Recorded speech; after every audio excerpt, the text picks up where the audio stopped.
warm-heartedly welcome all of you or any of you who want to be part of our scientific committee. But as you know, migration is often driven by hope of better life, but too often it comes at a cost of precarious working conditions, be it Mexicans in America or Polish workers in Norway, or going across borders and countries. People are looking for a better life and end up in poor working conditions. Migrant workers are overrepresented in most hazardous, exploitative conditions, to my knowledge. It could be construction, domestic work, agriculture, shipwrights, recycling, and so on. And there are issues like language barriers, cultural misunderstandings, a lack of recognition of a fundamental right of safety, health, and working conditions for migrant workers. And this in lieu of the fact that occupational safety and health has become a fundamental right of the ILO last year. So we are in times of challenge, and I hopefully, this webinar will start something great together. So Asia, Africa, United States, and I hope that we get these different perspectives, Latin America included, like a wider perspective on the issues of migrant workers and how we could together address issues of critical concern. The conversation is, of course, very important, not just for academic and policy discussion.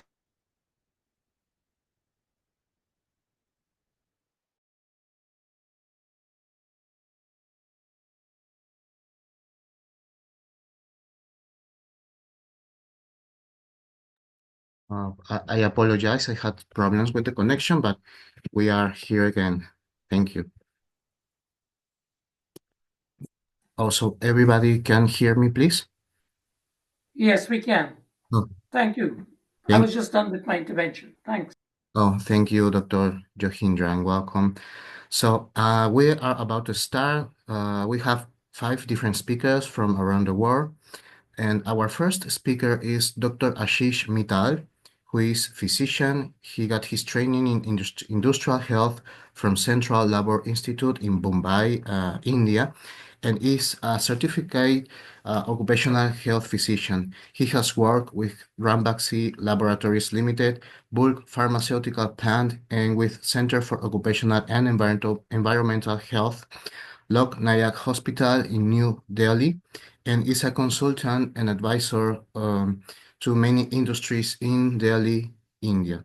So welcome, Dr. Ashish. We are going to make you host for you can present your slides. Thank you, Nurul. Thank you so much for giving me the opportunity to be with you. Good morning, good afternoon, and good evening to all the present participants. I hope I can start my...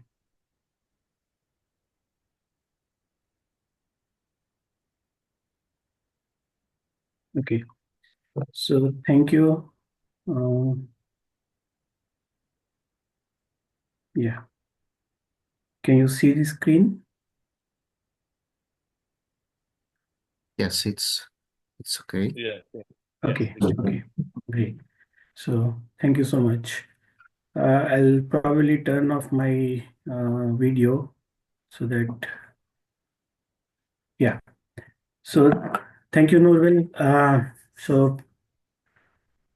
Thank you, the ICO and the National Secretary for Peru for hosting this webinar. I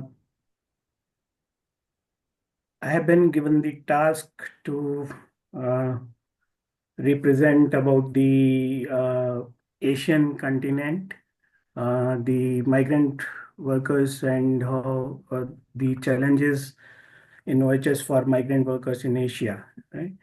So to begin with, I'll just give the overall figures because maybe we are not much aware or tuned to the migration as such, and we just see the workers around us. So, sorry, I'll go back. So if we see the overall figures of migration globally, there are 304 million people who are international migrants, and out of which 48% of these migrants are women and girls. Right. Otherwise, the overall figures of migration is around 1 billion out of 7 billion population of world. 1 billion people are migrating to the other places, out of which is 300, almost 300 million is the international migrants, and 700 million workers are internal migrants. They are not workers, but the migrants are there, right? And out of these 304 million, there are 160 million 160.7 million international migrants. These are the workers, which make 59% of the total number of international migrants, the total number of total percentage of the labor workforce out of all. So out of all labor workforce, 59% of the total workforce in international market is of international migrants, and 5% of the global workforce is of the migrant workers. So overall, global workforce is 5% of the migrant workers. If we see this 167 million workers, which are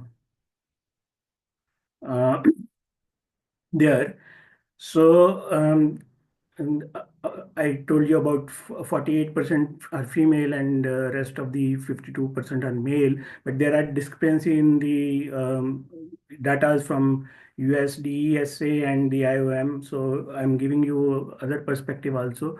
So out of these 169 million or 167 million migrant workers, so there are about these are the figures which are as the where they go to. So 37.7% are in Europe and Central Asia, 25% are in America, 14% are in Arab states, and then 14% are in Asia and the Pacific, and 8% in Africa. So this is the distribution of the migrants, international migrants from the countries which they go to, right?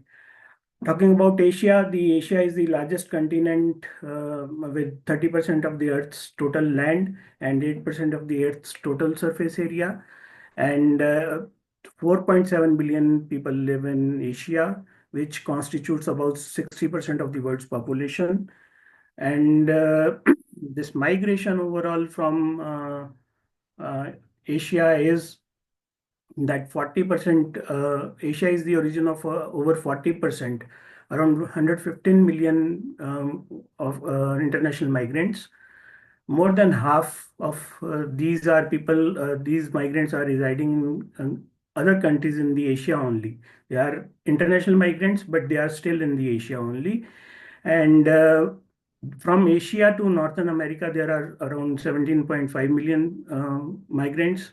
Asia to Europe, 23 million, and migrants in Asia are the migrants which come to Asia are usually from the European part of the former Soviet Union, now living in the Central Asia, and Africans which are coming to the Asian countries, which is again a sizable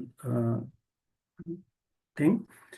So the migration from which the countries happen is majorly the Philippines, Vietnam, China, Bangladesh, India, and Pakistan.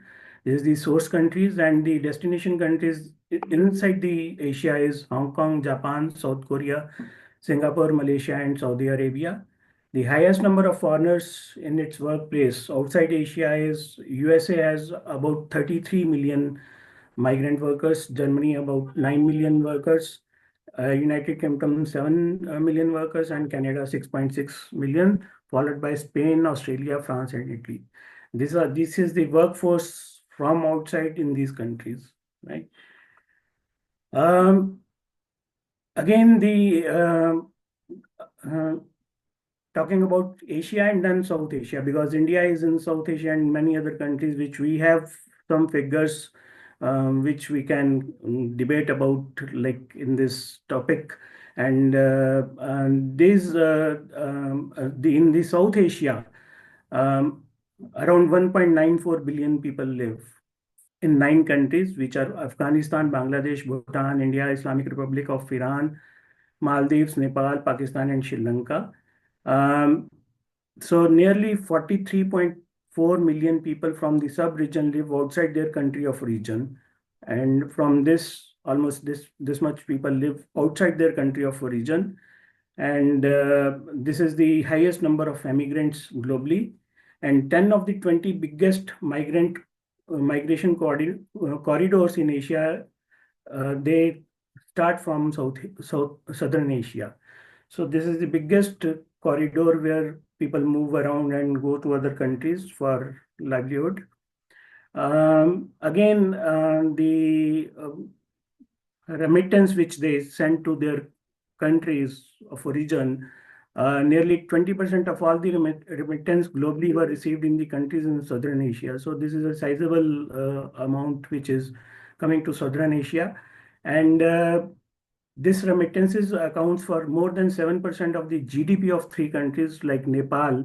So 23.7% of the GDP of Nepal is coming from the remittances sent by these workers from their workplaces, work countries. And the second is Pakistan, which is about 7.9% of their GDP, and Sri Lanka is 7.8% of their GDP, which is they are getting from the remuneration they get from their workplaces. And in India, it is like 2.8% of the Indian GDP, which is equivalent to USD dollar around 83 billion, which is the highest of the remittances received in 2020, which is highest in the world, right? So this is the World Bank data of 2020. We know about the migration. I mean, we have seen these photographs many times. Some of these photographs are from the COVID era where people were migrating en masse and they are going back to their home states also. And there are the international migrants in the T estate in the lower photograph. So a few of the photographs which are talking about itself that it's a huge number of people move around due to the unforeseen reasons or foreseen reasons which they choose to migrate, right? So why the migration happens is, I think Dr. Jugendra has already enumerated many of these things, but few of the things I just wanted to highlight is that there are serious income disparities like in rural and urban areas. So where people are not able to make the good amount, or they are even starving, then they try to migrate to other places where they can have some work and earn money. Then is agrarian distress, so places where some like drought or some floods has happened, and then there is distress among the agriculture society, and then they try to migrate and have the employment. Inadequate employment in their home places, no employment to be given to local people. There are some management policies we have seen that they don't want to employ the local people because of the fear of grouping together or making a trade union, or like they are local, so they understand languages, and then they are difficult to manage. They have more of like absenteeism kind of thing. So all those things. So many of the management policies say that they will not employ the local people, and they call the people from other states or other nearby areas to be employed. Then there is vast growth of informal economy, which again demands for many people to come to other places and have jobs. Deregulation of labor markets, like in India, we have deregulation of labor markets around 40 years now, and then people are moving around because of the opportunities presented, and even the international markets also. So there are policy frameworks which also make a large pool of cheap migrant labor available to the capital, both domestic and foreign. There are like governments are willing to do this kind of policies where cheap migrant labors are available because of the lack of other liabilities for them, insurance or other things, right? Or the social security things. And there are some social structures and patterns of uneven development, which are like if rural areas are not developed that way equivalent to the urban area, or they are like kept in that state. So people want to grow and come out from that whole scenario, and then they migrate to other places. Expertise and demand of a particular skill, like we have many things, like in bricklanes we have seen that few of the firemen, these are called July work in India. So they have particular skill, and these people are from one particular area, and all over the India that demand is there, and then they migrate to those places, other places where these bricklanes are operating. So that demand also make them to migrate. Peer migration, that somebody has migrated from their village and then they try to migrate also. So that is also one thing. Wage competition between the migrants also is a huge phenomena, and then people coming from many states, so they start competing with each other also. Then they start migrating to other places for better prospects. And landless poor, who mostly belong to lower caste in India, that is very prominent. If you have seen a caste system in India, so those people who are belonging to the lower caste, indigenous communities, and economically backward regions, they make the major portion of the migrant people in India. Uh, in India, now from South Asia, we come to India. So migration in India is predominantly short distance, like within their state, or like within their district or within their state. So within their very close to residences, 60% migrants and 20% is within the state. Rest is the interstate migrant workers. As per the census of 2011, we don't have census afterwards. So that is the latest figure available in India, where nearly about 41 million interstate migrants are there. And the present estimates are around 80 million interstate migrants in India, right?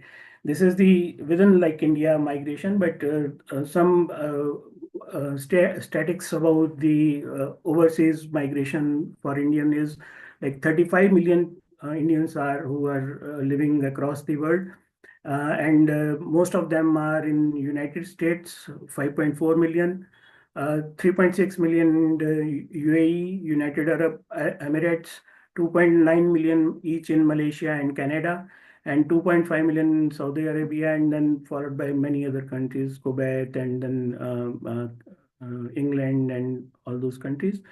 And most of the migrants who are unskilled or semi-skilled, they usually migrate to Gulf region or Southeast Asia region of the subcontinent, right? So as per the challenges for OHS, there is no official or recorded data on health and safety of migrant workers, which we don't get around in Indian statistics. And but there are few studies only which can tell us some of the stories. Like in construction, they say there is a study on 1,337 male construction workers. So nearly 1/5 of them get febrile illness because of suspected malaria and other infections. 12.6% has respiratory infections, 3.44 have hypertension, 7.9 workers has some case of some kind of injury with them. And but the other studies, prominent studies, say that in USA, while the proportion of migrant employment increased by 22% between 1996 to 2000, the proportion of fatal work injuries of this population increased by 43%. So that was almost double the fatal injuries increase in that duration, at a time when the overall number of fatal work injuries in US declined by 5%. So that we can see that overall there was a decline in fatal injuries, but for the migrant workers, it almost doubled. And India has the world's highest accident rate among construction workers, as per one of the ILO study, that 165 out of every 1,000 workers are injured on their job. So that is again for the migrant workers. So these are few of the things which we can think of and correlate. So I think this already Dr. Yugendra has enumerated a few of the things. So migrant has many challenges like the precarious employment, limited rights, as we can see for all the rights and as per especially for the OHS rights, right? So demand for the safety at workplace, demand for the personal protection, demand for the social security, all those have limited rights. Many have to work other than the promised jobs. So we have seen that people who go to migrate, they are promised that they will get a job in a hospitality industry, but then once they go there, they are employed as agriculture laborers. We have seen one from Malaysia, and that was rescued by the Indian embassy over there. So that people was traced because of now mobiles, and then they were calling their home back, and then they were not happy what they have been promised, and they were doing some other job which was very dangerous otherwise. So they wanted to come back, but the employers was not ready to make them come back. So that can be one thing that is very evident. And inadequate income, even there are studies that they earn 1.5 to 2.3 times only of their income in other migrated places than what they earn at their home, right? And employment insecurity is also there, so they can be fired anytime and they can be sent back, or all those things. Then they are engaged in dirty, dangerous, difficult, and discriminatory jobs. 4Ds, which is ILO saying, work in unsafe, extreme conditions for long and unsociable hours. So we have seen that in Gulf countries, people are working in very extreme heat, outside temperature 50 degrees centigrade, and then they have to work, and then they are not treated as par with the locals. So their shelters, their drinking water, everything is different from what is for the local people. And there was a study which estimated that 15,000 people have died from the heat stroke in 1 year in Gulf countries because of the extreme weather conditions. Risk controls are not effective, and then more exposure because they are not giving the given. These people are employed in the all the dangerous jobs where not much effective controls are there. Work in physically and mentally demanding environments, often subject to human rights violation, abuse, human trafficking, and violence, humiliation, and threats. Healthcare access, as Dr. Yugendra again told, that they are unable to access appropriate, cost-effective healthcare, unaware of their rights to care, lack insurance cover, out-of-pocket expense for injury and illness, difficulty in communicating with the professionals, language barrier is there, right? And then social determinant is face discrimination, abuse and exploitation, poor social networks, so they don't know where to go, whom to ask for the help, limited opportunities to find work, and if they are out of work, they can't. If they are employed somewhere, and there are limited opportunities to find another work which is better work, right? So these are some of the barriers which are related to OHS also. And language is difficulty communicating and unable to communicate their needs and demands also with their workers, co-workers, supervisors, and especially when it comes to understanding skills. So there are many other things we can count on, but these are few of the things. They are not trained for the safe work, unhygienic, overcrowded, unsafe, uncomfortable living conditions, facility of crèche, restroom, meeting place, lockers is not available to them. Grievance redressal system is not there for them. Financial penalties, losing job for any pretext, taking a day off for having like if they found to resting during the work hour, so they can lose or have financial penalties. Eviction drive by the local governments, sometimes they have to face like now USA is sending back many of these workers. They are chained, and then we have seen that in social media. There is gender discrimination. Some jobs are not for women. For example, believe that if a woman is employed, mine may collapse. So that is a kind of Indian belief where these people, women are not employed in any mines, underground mine. workplace outside regulatory regime. Usually these workplaces are not under regulation. Uh, we have seen deportation now of people, death sentence even of the migrant workers, and suicides. So there is an Indian report that there are around 4,500 cases of suicide by Indian and another countries since 2014. So this is again a little old data, but we can see that this is happening around these places. Again, they remain unremunerated in the welfare system of the country, limited bargaining power, not uniformly defined, and thus lack access to institutional safeguards. So their definition is not uniform, and they lack access to institutional safeguards such as the benefit of social security or other social benefits. So the most hazardous work of migrant worker for the migrant workers is agriculture, construction, bricklanes, plantation, manufacturing industry, which is leather tanning, foundry, textile, garment, and service sector, which is very huge. Domestic help. Most of the women are employed as domestic help in India. They work in retail, hospitality, waste management, sanitation services. So these are the sectors. I have just briefly, because time is less, so I'll just briefly, this is my experience working with tea plantation in India. So this is Indian tea industry is second largest in the world. And there are around 13,000 tea gardens and over 2 million workers in Indian tea industry. And majority of the labor force in tea plantation is migrant and their descendants. So, for example, this is some of the reported condition of these tea workers. I will not go in detail, but these are the they are like in national news. They are coming like tea workers grisly accident in Assam spotlight how workers are given no safety gear. Then Assam tea in one of the states, tea worker injured in factory in Dibrugarh with struggling with life, right? And then women's hair skin ripped off in freak accident, tea factory in Assam. One suspended after girl gravely injured in factory, right? Um, Toxic insecticide being used in the so chemical exposure is there.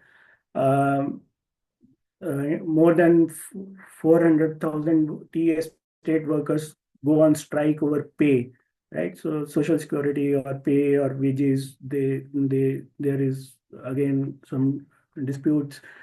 Assam tea estate boss and wife killed in fires started by the workers. So even the repercussions are there that if you are not taken care, then even the employers are also at stake, right? Half the Darjeeling tea estates up for sale amid financial crisis.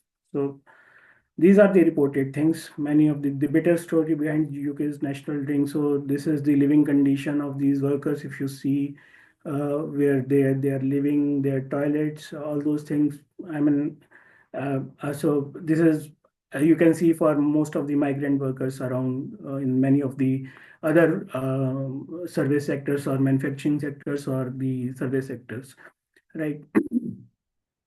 So Indian tea workers' condition remain very poor. Massive landslide in Kerala where 80 tea estate workers were staying, four dead. So face all these things once they are working, and then this is usually as invisible to most of us, right? So this is what is like the migration pattern in India. So in Darjeeling, from all these states, or even the most of the Darjeeling people, if you see, this is the neighboring country Nepal. So Darjeeling area here is that is the most of the people are coming from Nepal, and in Assam most of these people are coming from these states of Bihar and Orissa, and many people from Bihar and Jharkhand are going to down south of India in Kerala tea estates. So these are the migratory population in the tea plantation sector, right? So again, the living condition is very poor, lowest wages, malnutrition, minimum health services, poor legal coverages, increasing number of accidents, natural disasters, and closure of many tea plantation, and that all push these workers to the dearth of survival. And this is one picture which is showing the children in tea plantation itself. There is a small school where these children are going, and then these are not very, I mean, up to date things. And this is the living labor line, which is they call as labor line. So this is the living area of these workers. This is again what hazards in them are like major and minor injuries, steps and fall injuries, musculoskeletal, motor vehicle accidents, exposure to harsh climatic conditions, snake and insect bites, poisoning and long-term health problems from pesticide, long working hours, psychosocial stress, alcohol, absenteeism. Um, there is data that people say that around 60% absenteeism is there because of alcoholism over in these tea gardens, right? In the tea factories also, there are all these kind of things. We can see that these people are exposed to almost similar things. But then this is some of the um, like study which we did, and then they have like neck pain reported by 83% of the 71% of the tea plantation workers, shoulder pain, arm pain, finger pain, leg pain, back pain. 97%, I mean 83% people reported back pain, right? So all those things are unreported many times, and these people, they have very short span of their working life. So usually we don't find them working more than 45 years or 50 years of age, and then they retire or they are disabled, and then they go back to their native places, or then without any social security or any other benefits for them. So what they earn usually spend on their health. And this is what we try to engage them with. So we have CEOs or directors of these tea companies meeting.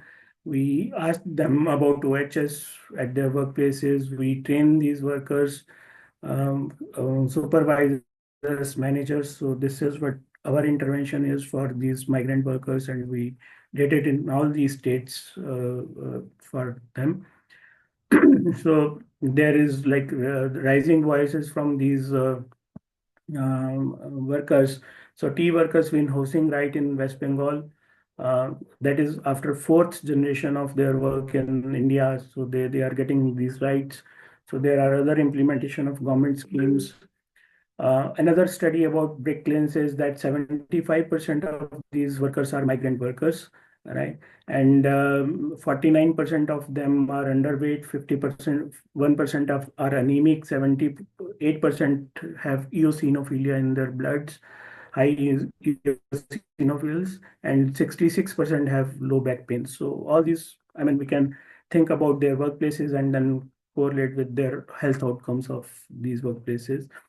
So there are efforts to organize these migrant workers. So there are few examples in India which is I have highlighted. I'll not go in very details, but if you see this, that they have started non-economic demands like civic and amenities, occupational health and safety, and social problems to be taken up by this organizing into trade unions or the unions.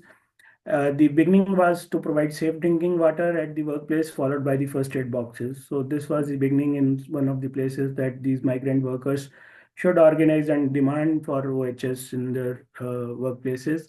Identity badges so that they know that who is working, membership cards. This is neighborhood committees so that these people can have cultural gaps or language gaps. They can bridge those things. So that is the initiative. Then is the protecting and promoting the rights of all the migrant workers in the countries of origin, transit, and destination is highlighted.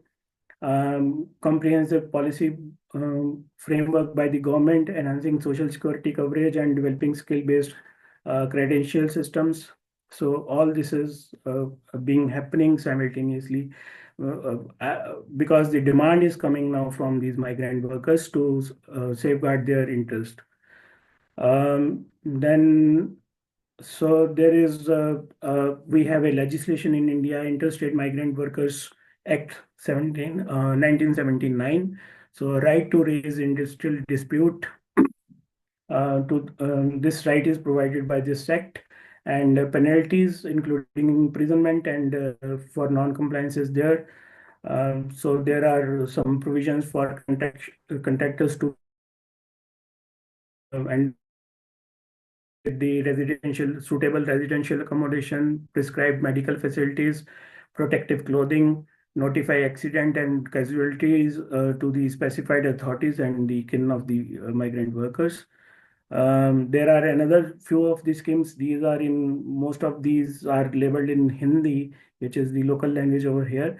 But I can just one highlighting is that pre-departure orientation and training PDOT is ensuring that that is the program where Indian migrant workers undertake safe migration, have decent working condition and living condition in the destination countries, are aware of their rights and have access to various welfare schemes of the government.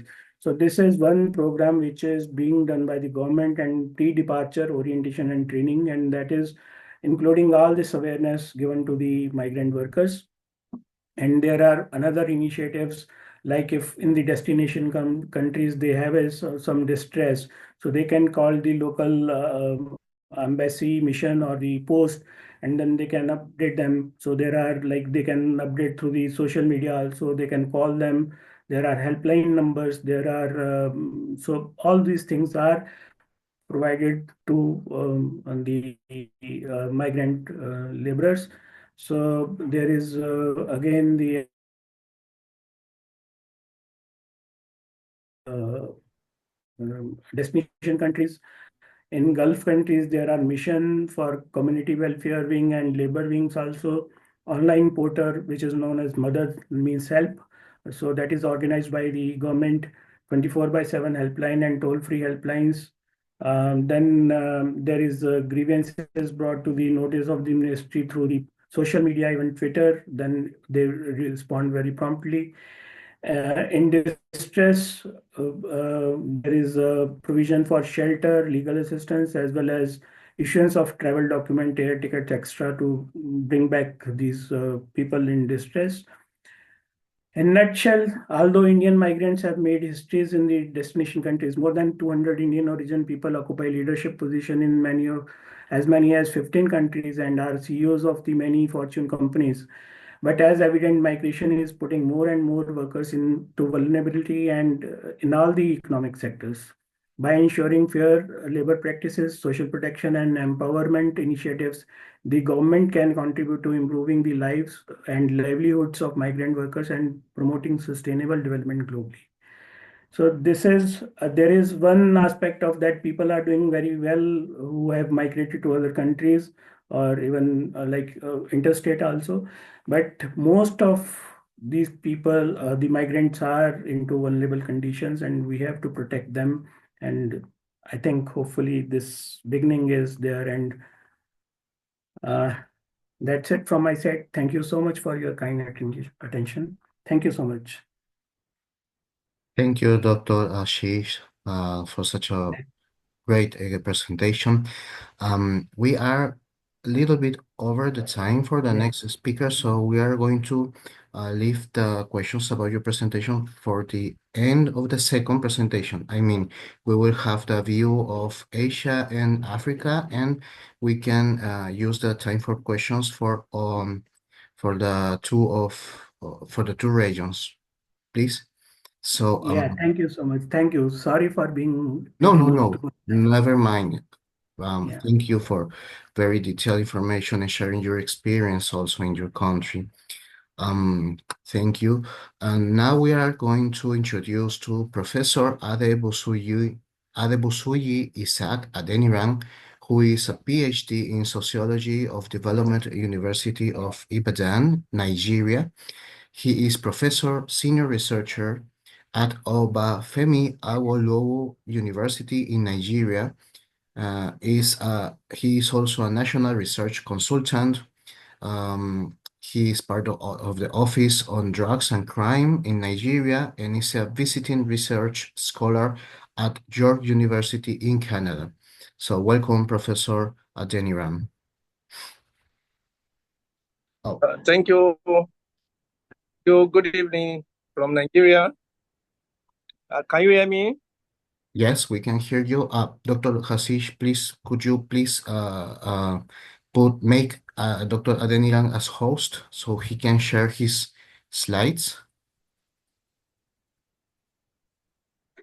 Yeah. Just 1 minute. I'm figuring out. So,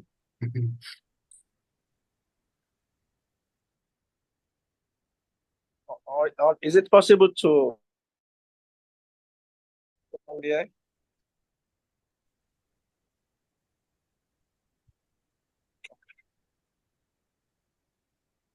Just 1 minute. okay. So either. So I think you can try now. You can share.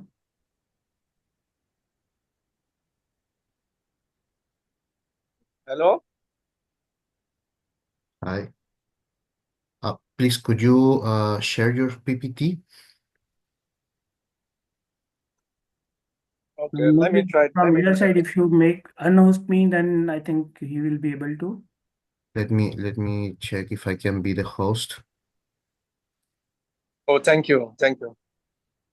Mhm.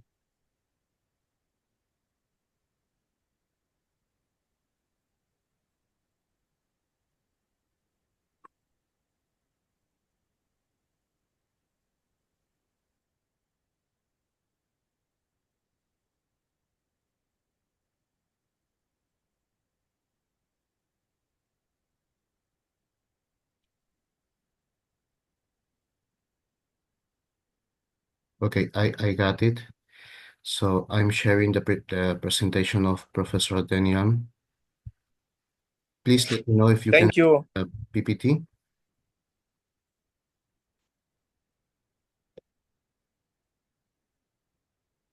Thank you. I can see it clearly. Yeah. Thank you very much.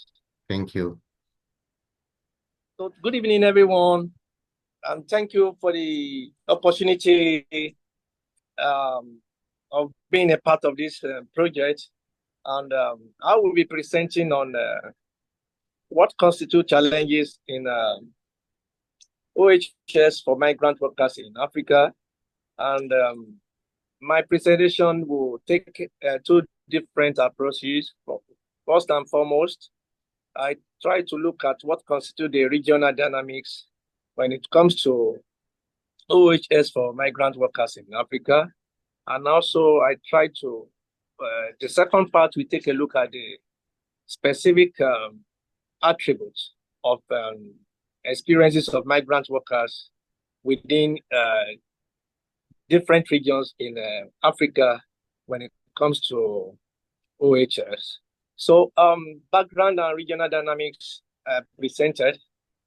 In Africa, the case with migrant workers has continued to reflect continued exposure to undue occupational health risk across board. Mainly, a major determinant in this respect is that most of the migrant workers in Africa, they usually fall within the categories of unregulated workers. In other words, they tend to follow a regular pattern to take up employment within different regions of the continent. And in this respect, they are unduly exposed to various levels of hazardous working conditions and also outright lack of access to healthcare. And also, you see that this set of migrant workers, they are not protected in any way by any official means.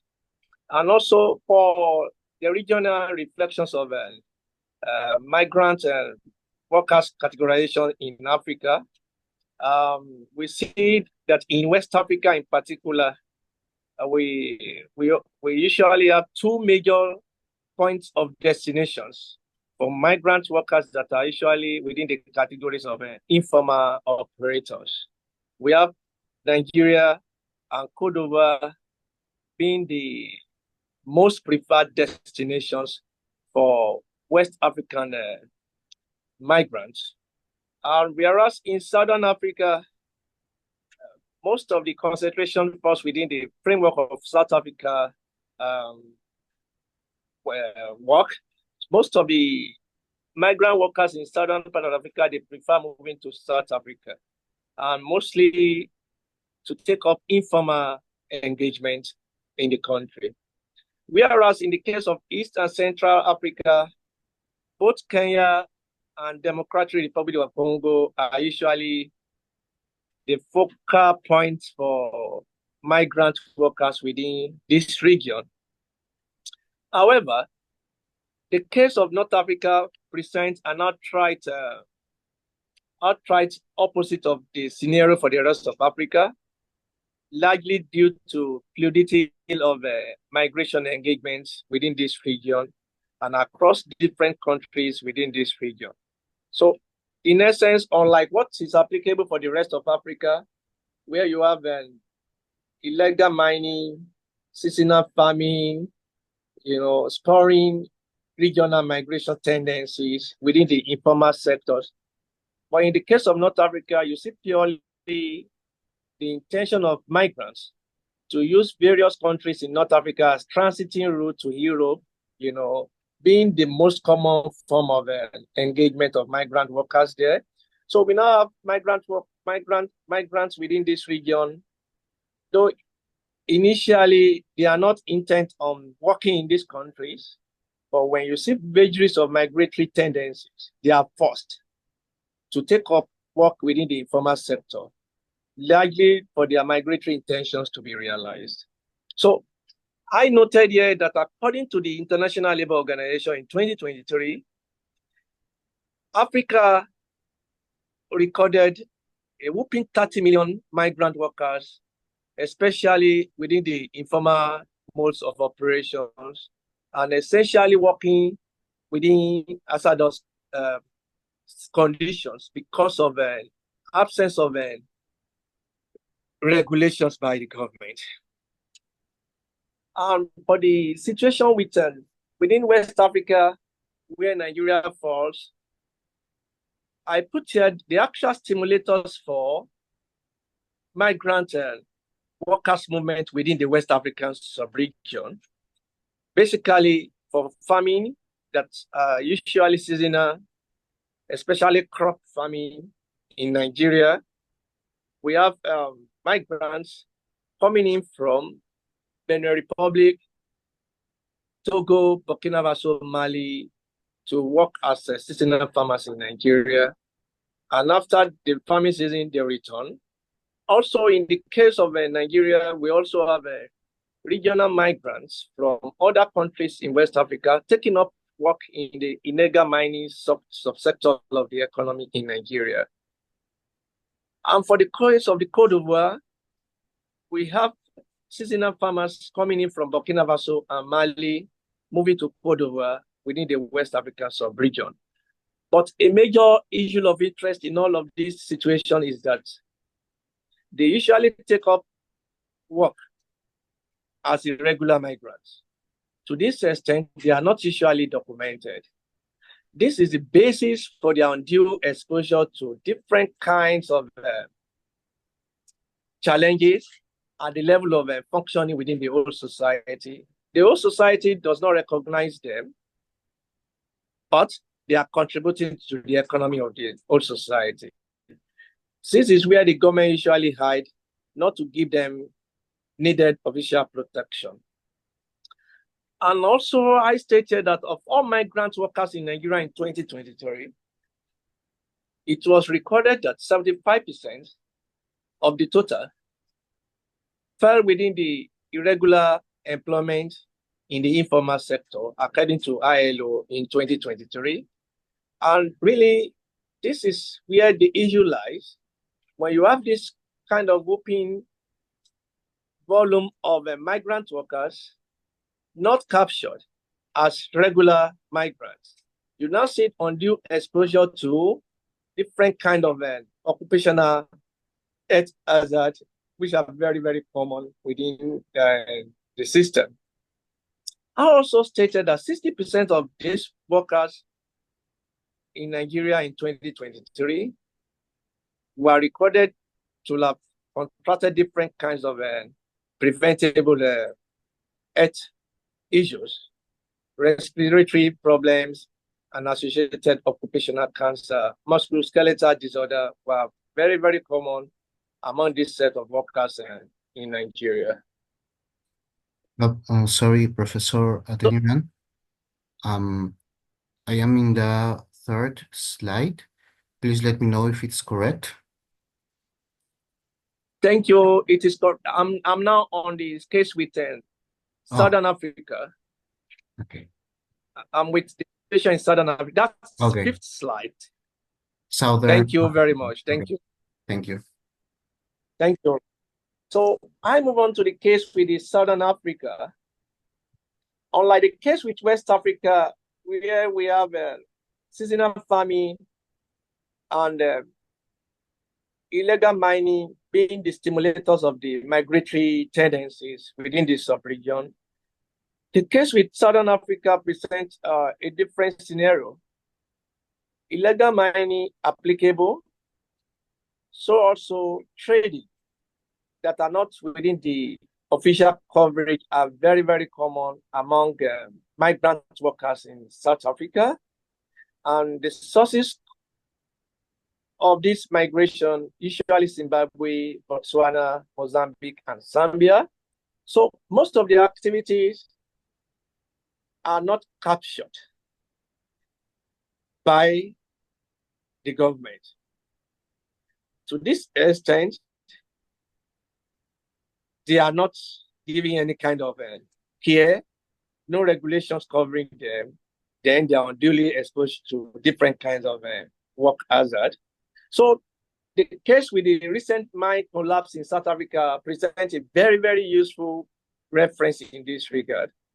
So the stalemate in Stilfontein in South Africa, where at least 20 Zimbabweans, illegal miners, lost their lives a couple of months ago, really captured the case with migrant workers in Southern African sub-region. And also, according to Accord 2024, inherent risks are worsened with routine xenophobic attacks on migrant workers within this region, and also routine human trafficking and exploitation of the migrant workers within the Southern African scenario. So I'm on slide 6 now. So I move on to the situation in East and Central Africa. You could see across board in Africa, illegal mining is a major attraction for migrant workers operating within the informal realm. So the stimulators in East and Central Africa, they are not particularly different from the case with South Africa, largely enabled by illegal mining and cross-border trading that are not captured within the official documentation. So the sources for most of these workers in East and Central Africa, we have some who are actually internal migrants from in-country, and to a considerable extent, we also have cross-border migrants coming in from contiguous communities to different countries within the East and Central African region. So, for example, I state here that majority of migrant workers in artisanal mining sector in DRC are regarded to be working without any kind of OHS policy and in a very, very highly hazardous working conditions. This affirmation is supported by the work research conducted by WHO in 2021 in DRC, where 50% of the artisanal migrant workers were regarded to have been unduly exposed to high risk of mercury poisoning and with attendant health consequences. Also, ILO in 2023 further supported the investigation conducted by WHO in 2021, where it was recorded that this set of workers were exposed to high risk of respiratory disorder and actual experience of respiratory disorder as a consequence of a routine exposure to mercury poisoning. Slide 7. So the situation in Northern Africa, unlike what I've presented earlier on with the case with West Africa, Southern Africa, East and Central Africa, Northern Africa presents a very, very, very different scenario to the rest of Africa. Why is this so? The stimulators of migration of workers within the informal realm in Northern Africa, they are quite different from the rest of Africa. Illegal mining is not applicable. Cross-border trading is not applicable. It's all about transcontinental migration. And to some extent, we have short-term trading. So in essence, we see the rest of Africa, sub-Saharan Africa especially, they make use of the northern fringes of Africa as transiting routes, especially to Europe and to the Middle East. So most of the migrant workers here, they never plan to work in these countries. Their intention was to use these countries to continue their journey as transiting routes. But in most cases, they are usually, they are usually stuck and they are forced to work in order to continue with their journey. So this is the situation with Northern Africa. And the sources of migration in this part of Africa, they are usually from the sub-Saharan African countries, Ghana, Nigeria, Mali, and so forth. And precisely in Morocco, which is a very, very important transiting route, most of the migrant workers in Morocco especially have been discovered, and some of my studies have also supported this. They are unduly exposed to different kinds of health issues, especially HIV/AIDS, tuberculosis, and numerous other infectious diseases, basically due to lack of official protection, because they are not captured as regular migrants. And as reported in Migration and Health, this is a study that the African Union conducted in 2021, addressing current challenges of migrants and refugees in Africa. It was reported that the case with North Africa, a major consideration for the crisis migrant worker experiences that they experience in this part of Africa, it is basically due to absence of any regulations to assist migrant workers, at least at the level of self-protection. So the scenario in North Africa is highly fluid due to the uniqueness of the stimulating factors of related occupational health risk. So I'm on slide 8 now. So here I try to present common mitigators of OHS in Africa. So this cuts across board, North, West, South, East Africa now. The major problem of OHS in Africa is actually feasible routine exploitation of these migrant workers.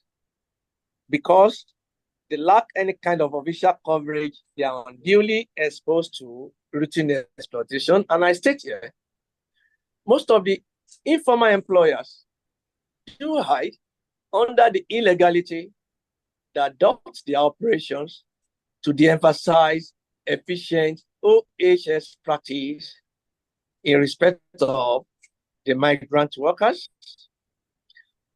And also another common mitigator of OHS in Africa is actually routine discrimination as well. And this is connected to the exploitation that I mentioned earlier on. Another factor is what I call institutional gaps. That is, inappropriate regulations or outright lack of such have made OHS of less priority to informal employers across Africa. And more importantly, even in situations that you have a couple of rules and regulations in place, absence of enforcement of these rules and regulations has made all applicable interventions to be ineffective. And here I also state that I connect this lack of enforcement to a factor of policy crisis that impacts negatively on the situation with migrant workers across the length and breadth of Africa. Slide 9. I also try to present specific contributing factors. What are the specific contributing factors to occupational health risk across Africa? Here I categorize these into 4. The first one being the socioeconomic factors. And here we have as determinants poverty and unemployment, limited education and skills, language barriers. All of these in combinations have somewhat made the migrant workers to be less powerful. So they are usually ready to take on whatever that is pushed across to them. And the second component is what I call workplace factors. Even these places, different places that these migrants work, we have the predominance of informal operation that tend to work against legal frameworks. So also we have hazardous working conditions that we have made mention earlier on, and long working hours without appropriate remuneration. And for the third specific component that I've made mention on, that's what I categorize as health system factors. There are limited access to health care, even for regular migrant workers, even for migrants that are captured by official documents. We have limited accessibility to healthcare, not to talk of mostly informal migrant operators. Then lack of health insurance in most cases, and also cultural and language barriers in healthcare provisioning. And the last one I identify as a specific contributing factor is what I term as regulatory factors. Here I state weak enforcement of labor laws, which is very, very common. Lack of protection, again, for migrant workers in particular. And also insufficient workplace inspections. And for the case of the migrant workers I made mention of, the lack of protection for migrant workers, it captures both regular and irregular migrant workers. So I move on to recommendations from my study. Here I state that occupational health safety, OHS, must be improved by the government across Africa, which is presently not the case. It's not even a priority. And employers should protect migrant workers from various kinds of hazards. And this is not the case presently across the length and breadth of Africa. Aside from the case with migrant workers that usually fall within the realm of irregular migration, even for migrant workers that are well captured, they are still unduly exposed.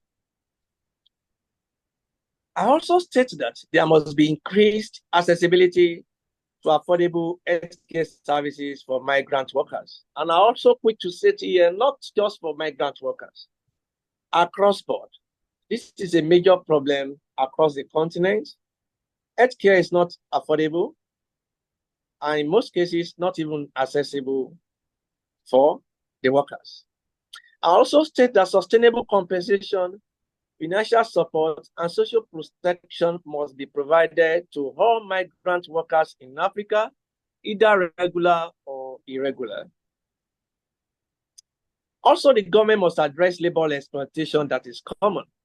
And interestingly, even for those who are expected that they should not exploit labor, they do it across the continent.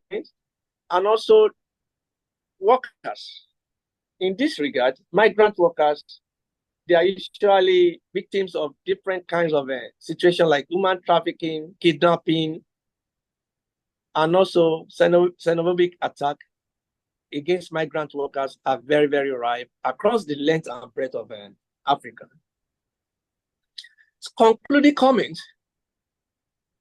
Here I state that protecting the health of migrant workers should be a moral imperative requiring the collaboration of governments, organizations, and employers across board. And also, prioritization and implementation of relevant policies in Africa will ensure routine well-being of migrant workers and ensure decent working conditions for them, irrespective of their statuses, either regular or irregular migrant workers. Yeah, thank you for listening to me.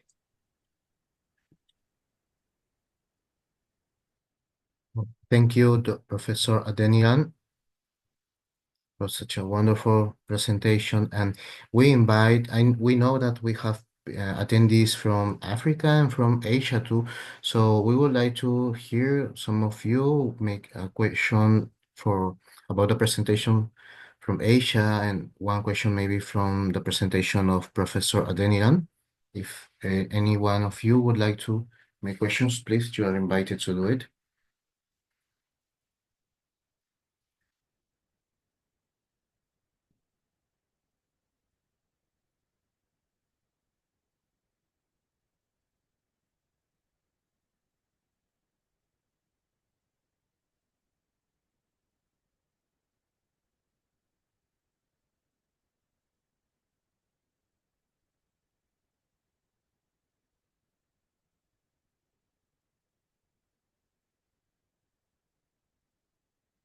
Okay.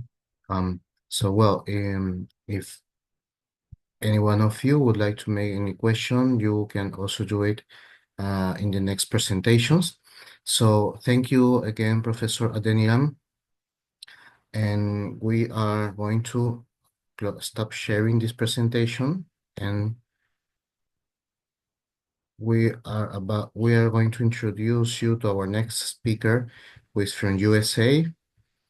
Is Dr. Ismail Nabil, who is a distinguished expert specializing in internal medicine, occupational and environmental medicine, clinical and bioinformatics.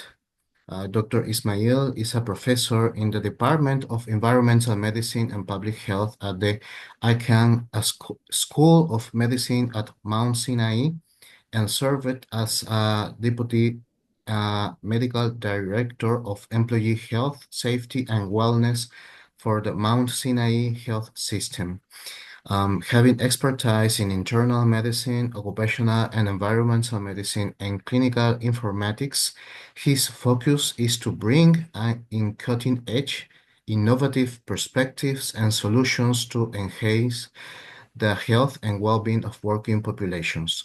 Dr. Nabil currently serves as the chair of the American College of Occupational and Environmental Medicine's Council on Occupational Environmental Medicine Science. So welcome, Dr. Ismail. It's great to have you here. Thank you, Norwell. Thank you for the invitation. I appreciate the time. I look forward to have a lively discussion. So I have a short presentation about the workers here in US. So there's a lot of conversation about the struggles that they have as workers around the world, and I think the story is not too different in US as well. So I'll share my slides first. I think you can see the slides now, right? Great. So one of the things that I do want to highlight here in the presentation is the approach has always been that we talk about statistics and the challenges that these population face, but we really need to move forward towards finding some degree of health and safety protection for these individuals. And how we can do this is always a challenging question. So some of the work that we have been doing here in the US with our partners at University of Texas has been to focus on improving occupational health and safety training for these migrant workers who come from all parts of the world and work here in the US. I don't have any particular disclosures regarding this presentation, and just wait 1 second. And basically just highlight some of the work that we've been doing. So the idea here was to start with a very significant problem that we all face is the advent of extreme weather and changing climate. We've been seeing the devastation around the world, especially in terms of flooding, heavy torrential rains, and then aftermath of the flooding has been devastating. We have seen over and over again. These are the pictures from Valencia in Spain, where I visited at one of the conferences. We were inundated with heavy torrential rain, and the aftermath in Valencia was something that the country has never witnessed.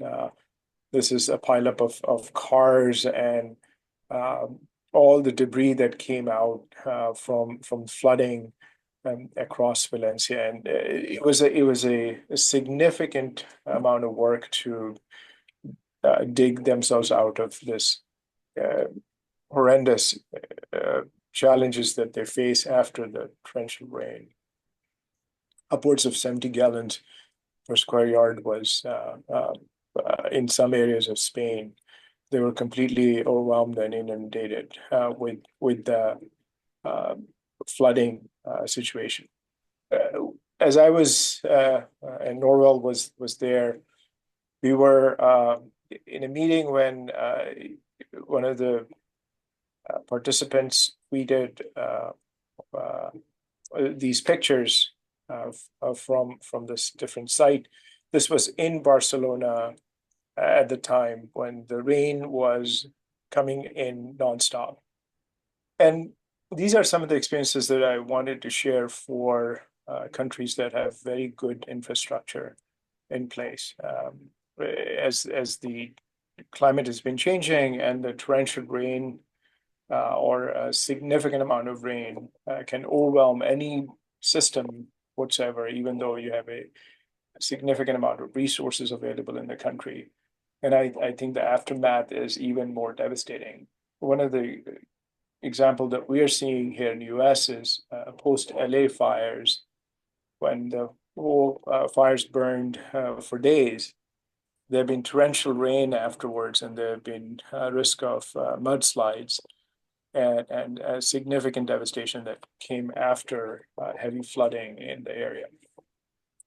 Which begs the question that once we start the rebuilding process after the events, there's lots of workers involved in rebuilding those structures, homes, environments, and they have been at risk for multiple challenges, especially electrocution, things that might not go well, toxic waste that gets dumped during these flooding events.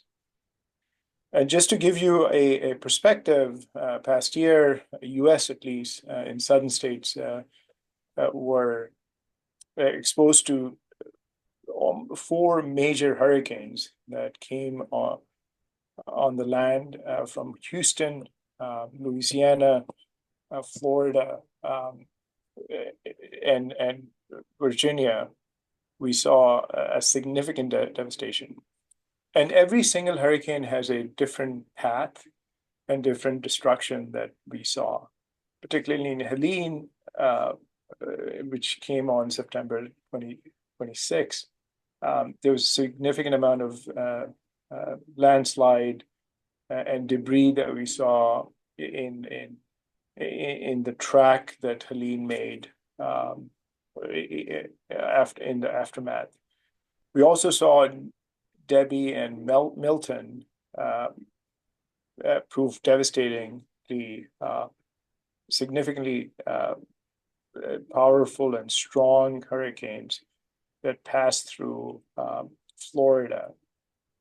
And Houston is no stranger to hurricanes, but recent hurricane is Beryl that came on shore on July. And so the whole area of Gulf has been devastated by hurricanes and hurricane winds and destruction aftermath. And this is very important for the workers that comes in and rebuild the areas afterwards.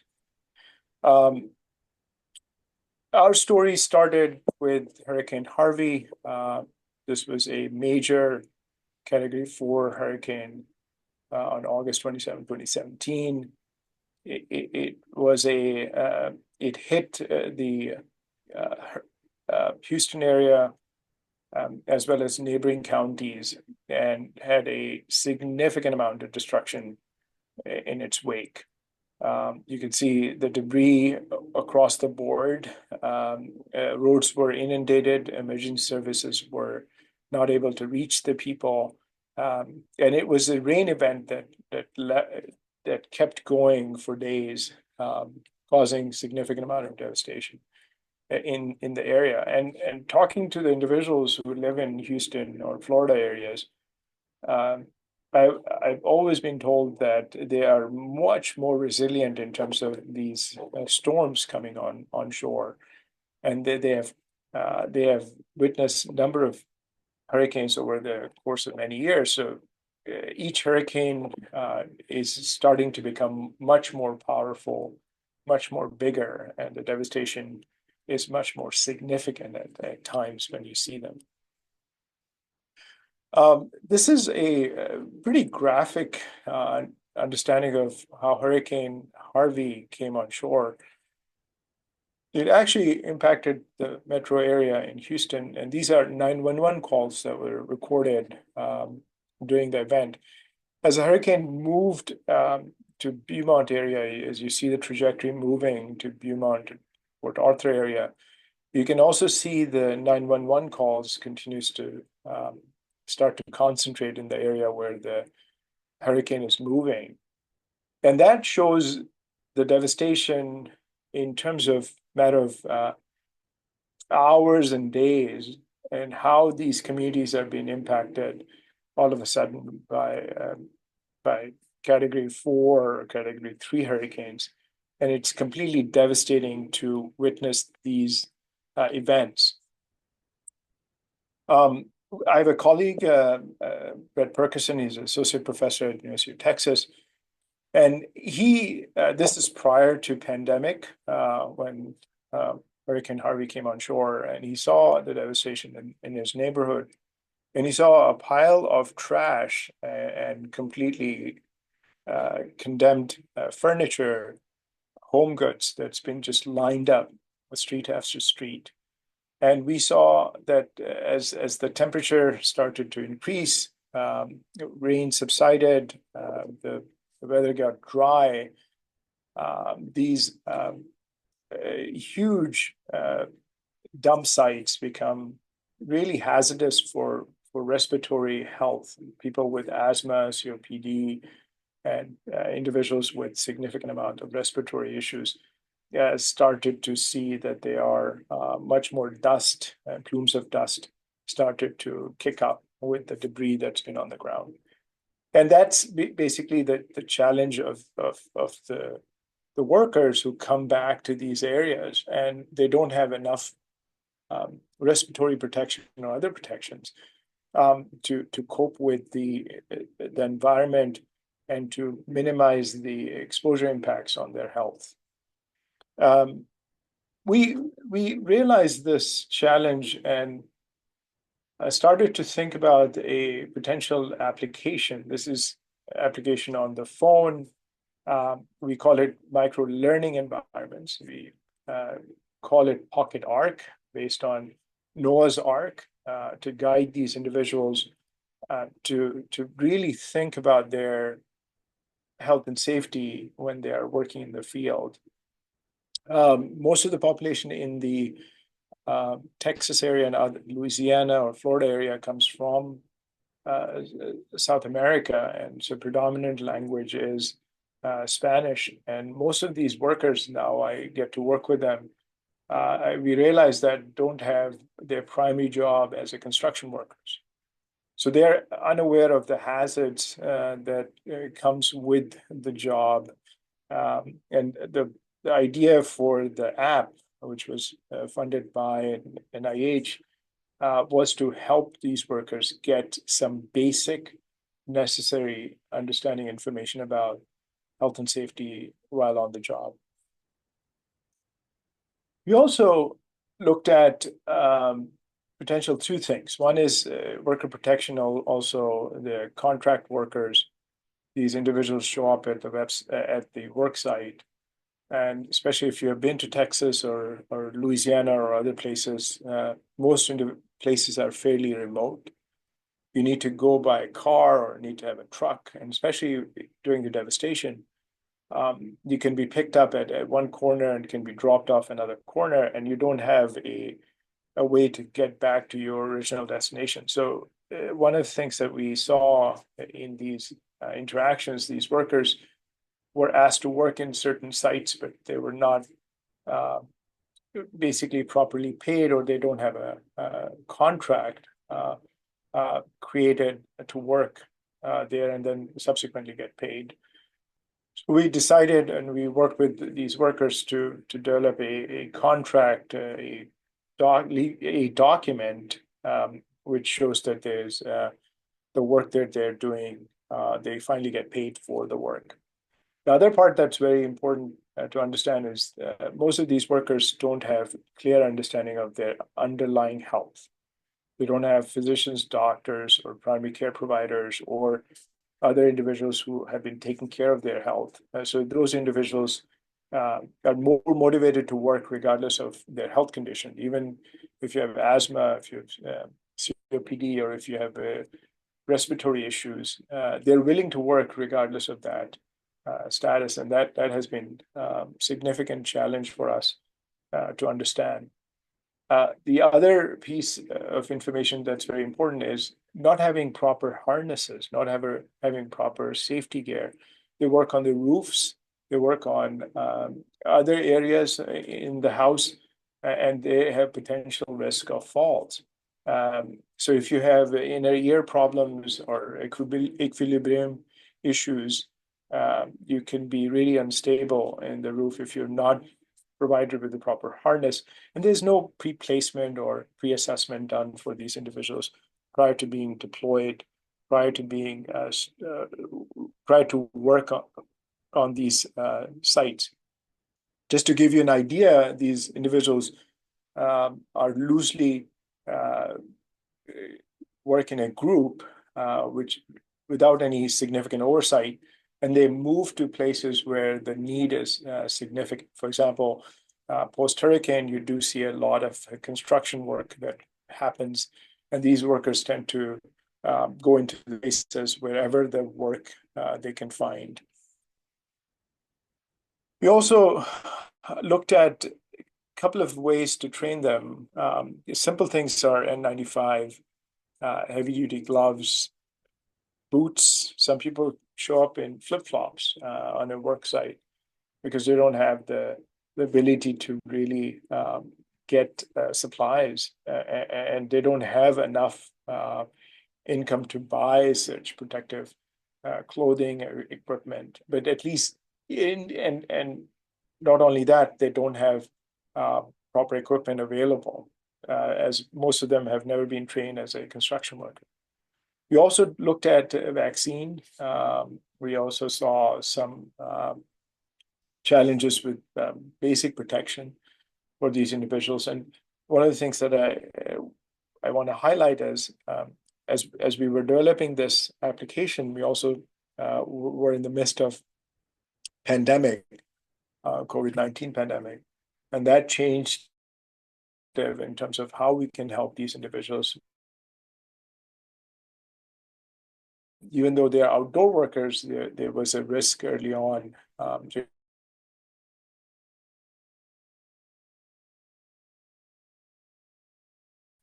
while at work. We also look at geospatial sort of understanding of their job site, the pickup site, and help them sort of curate the way that they can assist each other during the work. So the challenge is enormous. They are workers or individuals from different diverse background. Their learning abilities are different. Their language comprehension is different. They are from different parts of the world, and that challenges us to really create something that is widely acceptable and applicable. So we relied heavily on pictures for action plan or training or evaluation or hazard mapping. And we saw that there's a more better uptake in telling stories rather than giving them a more concrete information that we usually do with all of our projects. We also worked with an advocacy group that work with these individuals and try to figure out the best way that we can fine-tune these individuals for readiness. That means readiness to be deployed in certain areas. If they have proper training, they get green light. If they're in training, they get like yellow light, and they are not usually the right person for the job. They're color coded in a different way. So the group that oversees these workers can really make informed decisions to a certain extent based on the information that they have. And there are different needs. For example, a masonry job is different than a roofing job, and then the electrician job is different than working more of a cleaning job on the site. So there are different expertise required as a construction worker on the site. In order to really understand that there's an intake of this application, we actually conducted a study, and we actually gave the participants the app to really play around, to really understand and train themselves of simple basic things. We have a number of stations that seems to act as employer or a contractor, and we try to figure out what works, what doesn't work. One of the things that blew our mind away, because we automatically assume that because there's a variability in understanding or their training, they might not be too involved in health and safety issues. But that's not true. they're very much involved in health and safety issues. They want to be healthy to work. So this is very much important for these individuals. Not working for a day or not working for a few weeks because of injury or some other medical condition, really, they don't have paycheck to take care of themselves. So it was important for them to be much more engaged. The other thing that also I was surprised to see is the use of smartphones. We automatically assume as academics and researchers that the knowledge and know-how of using a phone or a smartphone might be limited, but that's not the case either. Some of these workers tend to have a diffusion-based understanding of smartphones. So for example, if I'm a supervisor and I work with 4 or 5 different guys, even though they're from different areas, they tend to pick up on things that I can do. So they learn from each other, and they can actually use the phone much more effectively and efficiently.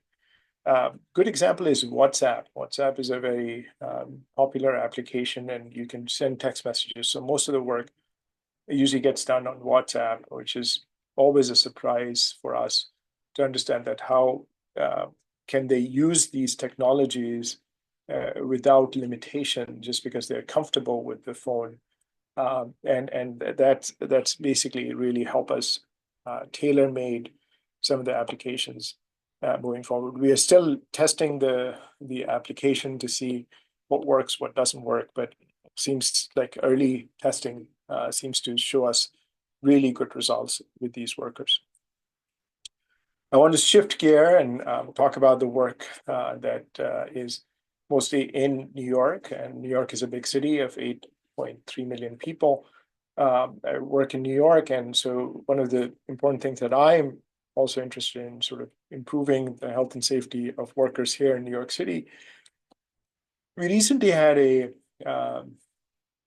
project that allows us to look at flooding in New York City, which is very different than any other cities because it's a coastal city. It also has a high storm surge. It's also a concrete jungle, so the secretions or the water does not flow very effectively. It's a 100-year-old city with subway stations. So any time there's a torrential rain, the city gets overwhelmed and get inundated. But we have a way to start to put sensors together that allows us to understand the dynamics of flooding in different areas. So this is a confluence of sensors that has popped up across the country, across the city, where different sensors, this is the day when there's no significant rain, but they are able to detect rain in real time and report that. If you're interested in looking at this project, it's called NYC FloodNet, and it's easily available to everybody who wants to see the project. One of the work that we want to do is in terms of understanding of what population is affected by these flooding, and then we can apply these on construction sites or construction workers who've been working within the city. I work for Mount Sinai, which is a big, huge system, and this is just a map of how many population we cover of 8.2 million people in the New York City area. So again, understanding of geospatial data and exposures, especially my focus is flooding, helps me design better systems for construction workers and others who are working in that area. We also happen to host podcast. It's called OCPod, which is an official podcast of American College of Occupational and Environmental Medicine. And there are numerous conversations that we have been able to record from experts around the country. This happens to be a conversation about hurricanes and floods, and forthcoming episodes will be on LA wildfires, which allows us to really see the challenges the occupational health community faces on the ground as such. So more to come on this, and I hope that we'll continue to collaborate, share, and basically improve occupational health and safety for these workers. Thanks so much. Thank you, Dr. Ismail, for sharing such a great project. You have worked in USA with all the migrant population and with a lot of positive impact. So we now invite the attendees that would like to make questions, please, to Dr. Ismail.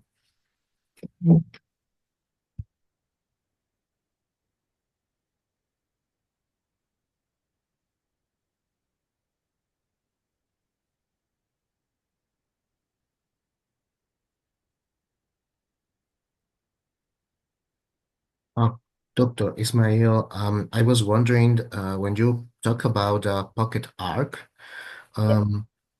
that's an APP that could be available for other regions because this project has been done in US, right? This project's been done in US right now, yes. So after this Pocket Arc can be accessible or used by other researchers or trainers from other regions? That will be our ultimate dream in a sense of releasing it, and other researchers can reconfigure it and deploy it in their settings. We're still in the process of actively developing the application. The study I showed was the initial work in terms of understanding the feasibility of the application within these populations, but certainly there's definitely a role of using the application in different countries or working with different migrant populations with different needs, because each country has a different ecosystem and environment, and I think we can change or tailor-made it based on the challenges that these workers face on different countries.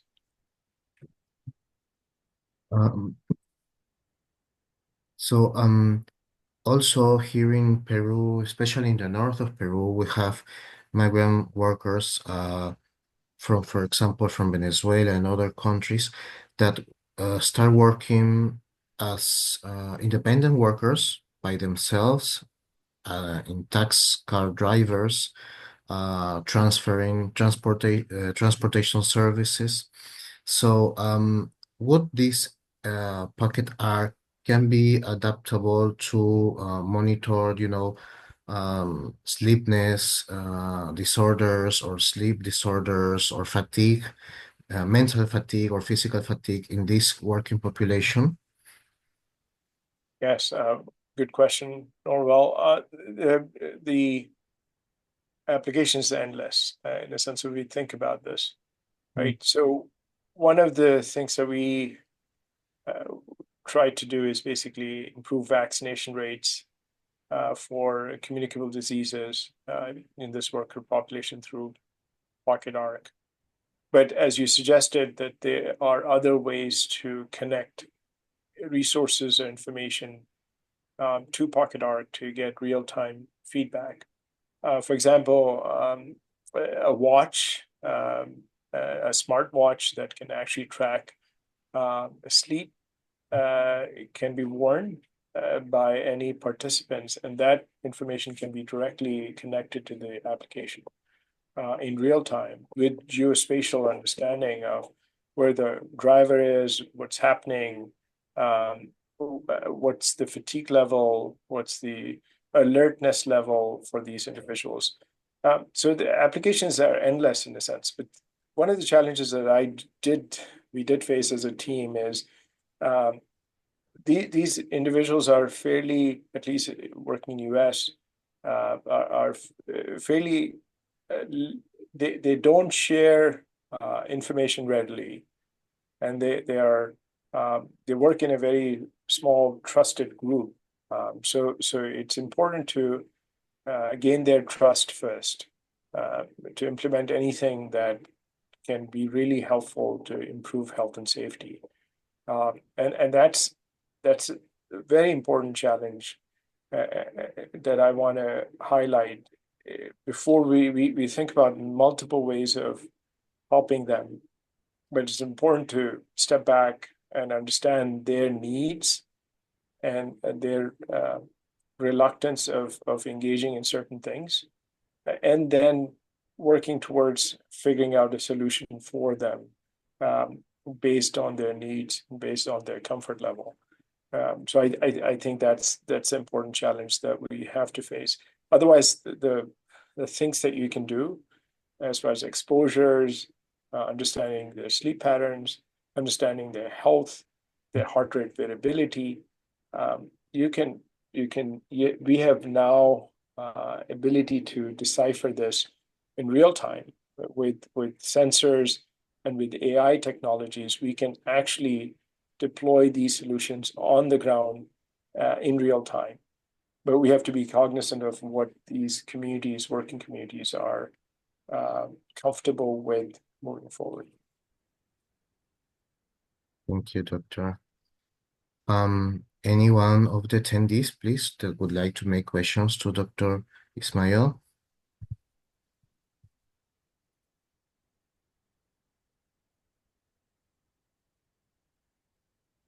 I have a question, Norval. Oh, please. And like workers from Peru, from different other neighboring countries come to Peru. What other workers have you encountered beside the ones you mentioned that they migrate to Peru to work? Well, here in Peru, we have some migrant workers that are independent workers and, working under very unsafety conditions, informal conditions.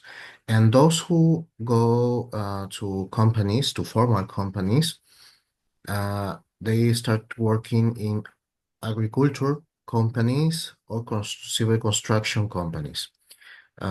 Most probably because they try to get, manpower that with low cost, right? And they try to accept, migrant workers try to accept not so well salaries, not so good working conditions, but they need to work. And they offer, a salary, a basic salary, health insurance that helps, social health insurance that helps or provides health for the worker and also their families. And if it's a high risk level of activity such as construction, they have to get private health insurance for job accidents and occupational diseases. But for agriculture and fishing companies, they do not necessarily get that health insurance. So that's a big difference and a big issue, because there's a lot of people working in these agriculture and fishing companies, and they do not have a health insurance for job accidents or occupational diseases, even though that we know it's a risky activity. In construction, they do have, because it's regulatory, we have the Ministry of Job that make some visits, inspections, labor inspections frequently to these companies. Also in mining company, but there are not so many migrant workers in mining companies. A fascinating view of the country. I wouldn't have expected fishing industry to be big in Peru. Well, in the north, we have some harbors, very important harbors. Very close to Lima, we have another big harbor, which is Callao. And so, in this area, in this coast, it's important. We have some products such as pota, merluza, tuna, So there are informal fishermen that gets the fish, gets the seafood. They sell the product to other companies that export the hydrobiological products to other countries out of Peru. Fascinating. Interesting. I was wondering, Dr. Ismail, about the presentation you made about Hurricane Harvey Outreach Protection Plan Resident and Worker Survey. You mentioned that majority of participants with pre-existing respiratory diseases had worse evolution in the 4 weeks following the hurricane, right? That's Do correct. you have do you have any information about which were the causes, the main causes of those um, evolution? Why they got worse evolution? So there's a couple of things that happens basically after the hurricane, as the debris becomes accumulated, the most of the homes get inundated with flood waters, and most of the furniture, tapestry, other home equipment gets really spoiled by these raging floodwaters. So what most of if the home has a basement, it usually gets filled up with the floodwaters. And if you have furnished basements, the sofas, the chair, the beddings, they all get inundated with floodwaters. And the challenge then is that moisture cannot be just completely go away. It's persist for a long period of time. So we do see a mold growth in those areas. And the mold spores then basically increased in both the indoor and outdoor environments. That can lead to respiratory illness for certain high sensitive groups who are affected by mold. The second part is the debris gets kicked off if there's a post-hurricane high wind. You can also have particulate matter and others kicked over with this debris that can impact the respiratory individuals with respiratory compromise. So there are multiple factors that comes into play. In some areas, there's also these demolished homes or places get basically have fires. They get consumed by the fires, or if there's fire burning, that also generates particulate matter, especially in LA. Of course, that was not the hurricane events, but that's where the PM 2.5 really impacts the respiratory health. So there's not one exposure that actually impacts health and safety of these workers, but multiple. Thank you, Doctor. Anyone from the attendees that would like to make any question to Dr. Ismail, please?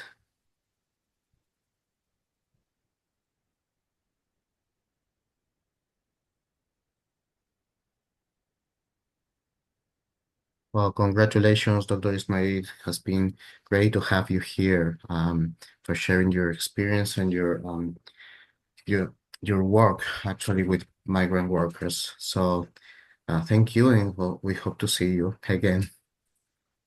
Thanks for the invitation. Well, take care. Thank you. Any other from the attendees? We still have the Professor Adeniran from Nigeria, and we have Dr. Ashish from India. So we did not have enough time for making questions to both of them, but if you want, you can make any question.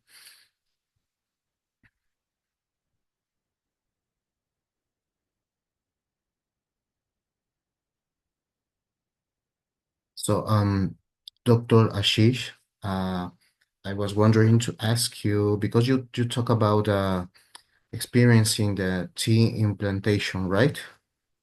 Yeah. So do you please have any information or data about the main diseases in this working population? Diseases is basically infectious disease over there because of the climate and the environment and the living conditions. Usually, we hear about the mosquito-borne diseases over there, right? And that's the major, I mean, which is more compelling in these populations. And then we have, in my presentation, I have, if you can see that the musculoskeletal disorders are much more because in some of the places we have seen that these workers, they work for a day and they have to have rest another day, and usually they work less than 15 days a month because of the pains. And then usually they get treatment from the locals, and which is symptomatic, and then there is nothing they are doing to prevent these musculoskeletal disorders. Continuously working, standing, and in awkward positions, they are plucking the tea leaves. So these are the two things majorly which we have found. And then there were like some skin ailments also because of the pesticide applications. They tell us that they keep on fainting once they are applying the pesticides. They are rushed to the hospital. So, but it could be acute poisoning or long working hours, or could be many things which are not very verified things because of lack of data. Then we don't have data about their like anemic status, like in Bricklands, where I told you about 48% people are anemic, the workers are anemic. So these are the major things which came across. Thank you, Dr. Ashish. Yeah. Professor Adeniran, um, I remember that you mentioned a very important point for improving or for working there in Africa. You mentioned the importance of the collaboration between governments, organizations, and employers. So I would like to ask you if there has been any advance in the collaboration between government, organizations, and universities, I mean the academia, is if there are some programs focused on occupational health and safety management, uh, and if these programs have got any impact in the advances, especially focused on occupational health and safety in migrant workers.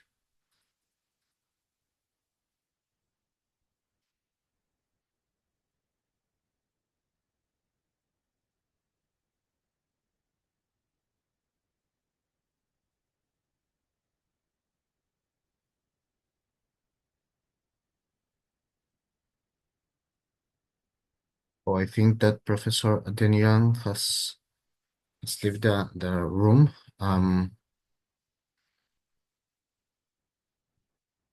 But may I ask this question, Dr. Ashish, um, to know a little bit more about the context in India, the collaboration between government, enterprises, and universities. Yeah, no, here and the collaboration between, I mean, for the migrant workers, we have many programs going on. There is, I told you that about pre-departure training programs. That is one that is, and we have a National Labor Institute over here where many of the tripartite engagements are being done for the even for the migrant workers. Then we have um, like in universities also there are some programs being run. I'm not aware of much about them, but I know that many of the people who are working into particular area of migration and migrant forums, they are collaborating with universities to have many of the issues, may not be particularly OHS, but other issues of wages, of their livelihood, or other labor rights. They are being protected by these, debates. So when we have now coming up with the new code, OHS code, which will be implemented soon. We have the draft ready with that, and there these even the issue of migrant workers is being taken up. Again, like the trade unions are also a part of these discussions. So at various forums, this discussion is going on, but I'm not sure that for particular some sectors, this dialogue is being held, or it is like uniformly for all the migrant workers. Thank you, Dr. Ashish. Yeah. Uh, when I was in Mumbai back in 2023 and in New Delhi too, I got really interested about the workers, artisanal workers, Mm. that makes very beautiful products with silk, Mm. Mm. which is very, um, you know, not only beautiful but also very attractive to people who travel to India. But I Mm. also realized that there are many workers in the streets working as independent workers, selling food, street food. Mm. So, is there any program that in occupational health and safety that focuses on these workers that are independent but informal and work under risky conditions at the same time? I can share my experience working with a few of the individual artisans. So we have worked with bamboo people who are making like a few of the articles out of bamboo cuttings and all those things. And I have worked with silk, Banaras silk, Kota Doria. So many of the local products which are very GI marked also. So, but I think the outreach till now is that not from the health and safety point of view, but the securing their the skills, and then getting them linked to the markets for better earnings. But we have initiated in many of the places working with them for OHS. So even street vendors, we have worked in few of the places in Delhi. If you have been to near Jama Masjid, we have trained many people on OHS, right? Because these people are into harsh climatic conditions and then continuously working into awkward positions. They don't have much spaces, even the common practices of holding urine for long hours because there is no washroom nearby. All those things we are training them on. Not much, but we have initiated these programs with them, and even like the individual you said that about the beautiful articles they are making. So there are multiple exposures, like chemicals they are using for dyeing and decorating all these articles. So we are trying to outreach these people, because these are they work in clusters. So one particular village or region is known for one particular article. So we go to those places. We like, there are some self-help groups, or these people are coming together, and then we are guiding them about the OHS in their practices. So yet it is very in nascent state, not much from the state or the government part of it.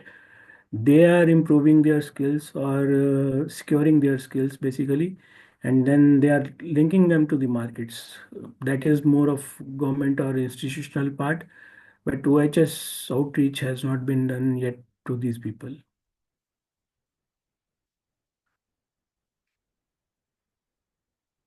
Yeah, over to you, Nurul. Thank you, Dr. Ashish. Yeah. Anybody else from the audience that would like to make any question, please, before we introduce our next speaker?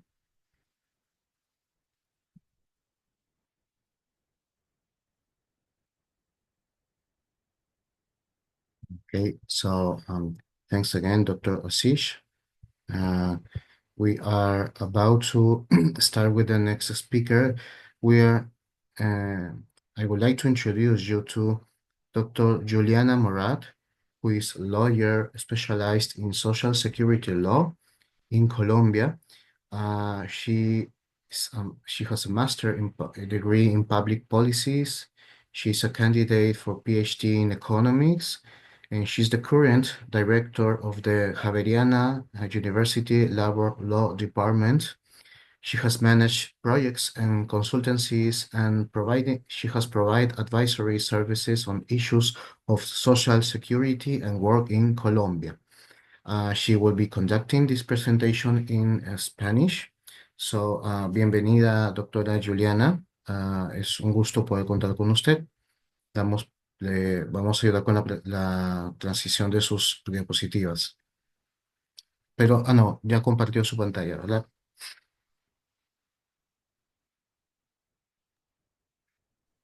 ¿Me escuchas bien, cierto? Sí, sí, doctora. Perfecto. I'm going to present in Spanish, but I can attend the question in English. So sorry, because I don't realize my presentation in English, but my apologies. But okay, but I can answer the question in English.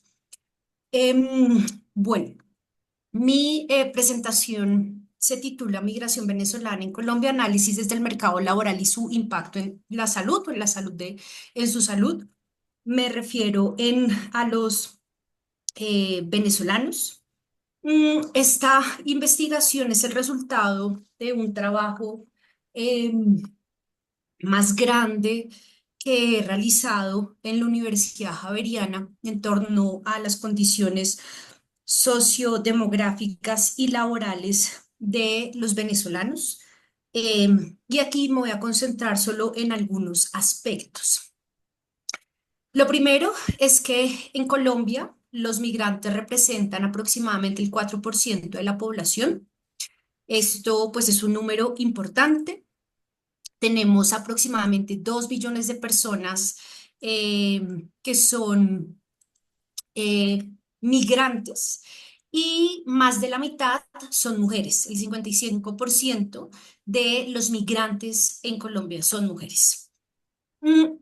Esto digamos en términos generales. Cuando vamos a ver cómo están distribuidas las olas migratorias, tenemos que el 88% de los migrantes provienen de Venezuela, lo que equivale a 1.7 millones de personas.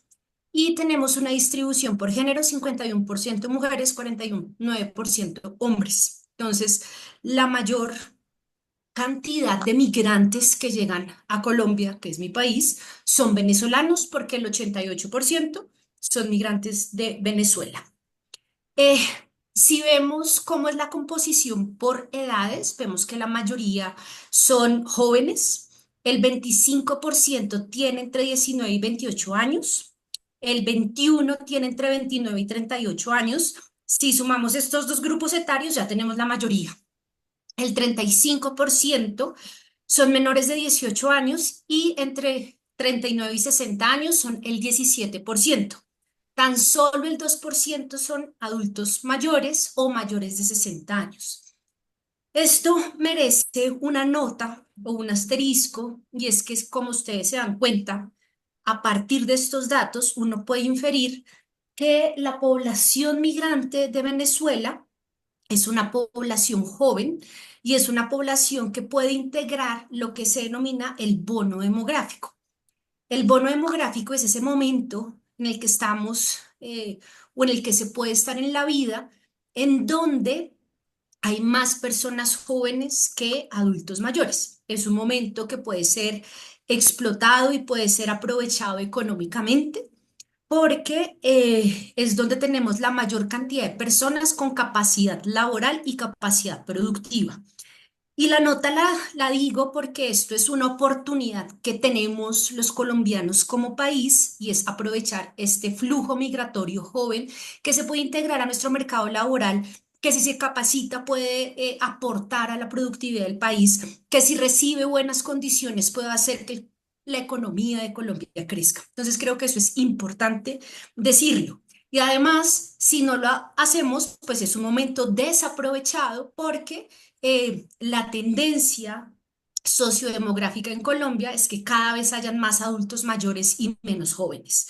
Entonces va a llegar, según datos que pude rastrear la semana pasada, en el 2047 incluso podemos tener un joven por un adulto mayor.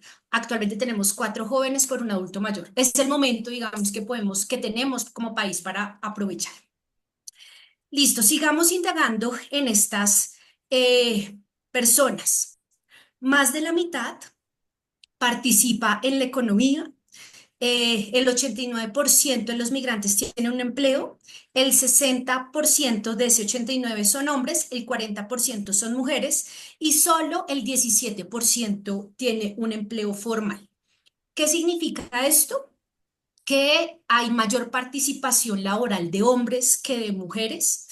Y pues esto, por supuesto, nos lleva a tener un enfoque de género para analizar el mercado laboral de los migrantes venezolanos, pero además podemos decir que además podemos decir que las condiciones laborales no son las mejores porque tan solo el 17% tiene un empleo formal. Eso significa que casi un 85% trabaja en la informalidad y ahí empieza a aparecer un problema que puede ser analizado desde el punto de vista de la salud, porque una persona informal está expuesta a riesgos laborales, está expuesta a una invalidez y una falta de cobertura por parte del sistema. Y por supuesto, las condiciones laborales de quien está al margen pueden ser o tienen el riesgo o una probabilidad más alta de ser precarias. Los niveles educativos. ¿Cuáles son los niveles educativos? Entre los ocupados formales, el 45% alcanzó la educación secundaria, el 12% culminó estudios universitarios, el 7% tiene una formación técnica o tecnológica. Entonces tenemos, digamos, no hay unos altos niveles técnicos o profesionales, no hay, hay nivel educativo secundario, pero no educación superior, bien sea universitaria o técnica. Y cuando vamos a analizar la situación educativa, nos encontramos con una barrera y es que es muy difícil convalidar títulos. Entonces, los migrantes venezolanos tienen una barrera inicial y es la imposibilidad, los que tienen niveles de educación superior, universitaria, tecnológica o técnica, no pueden validar tan fácil los títulos, son procesos lentos, son procesos llenos de obstáculos, son procesos difíciles, son procesos enredados. Y por supuesto, la falta de convalidación de títulos los expone a condiciones o a aceptar trabajos precarios o informales. También, pues, otra barrera relacionada con esto es que no tienen una experiencia laboral en Colombia, entonces si no pueden convalidar títulos, si no tienen cómo demostrar la experiencia laboral, pues vamos a tener una doble barrera, un doble obstáculo para entrar al mercado laboral. Y junto a eso, pues no podemos abandonar el hecho de que exista xenofobia. Hay una discriminación por cuestiones de de procedencia. Entonces, esto sería una tercera barrera para ingresar al mercado laboral.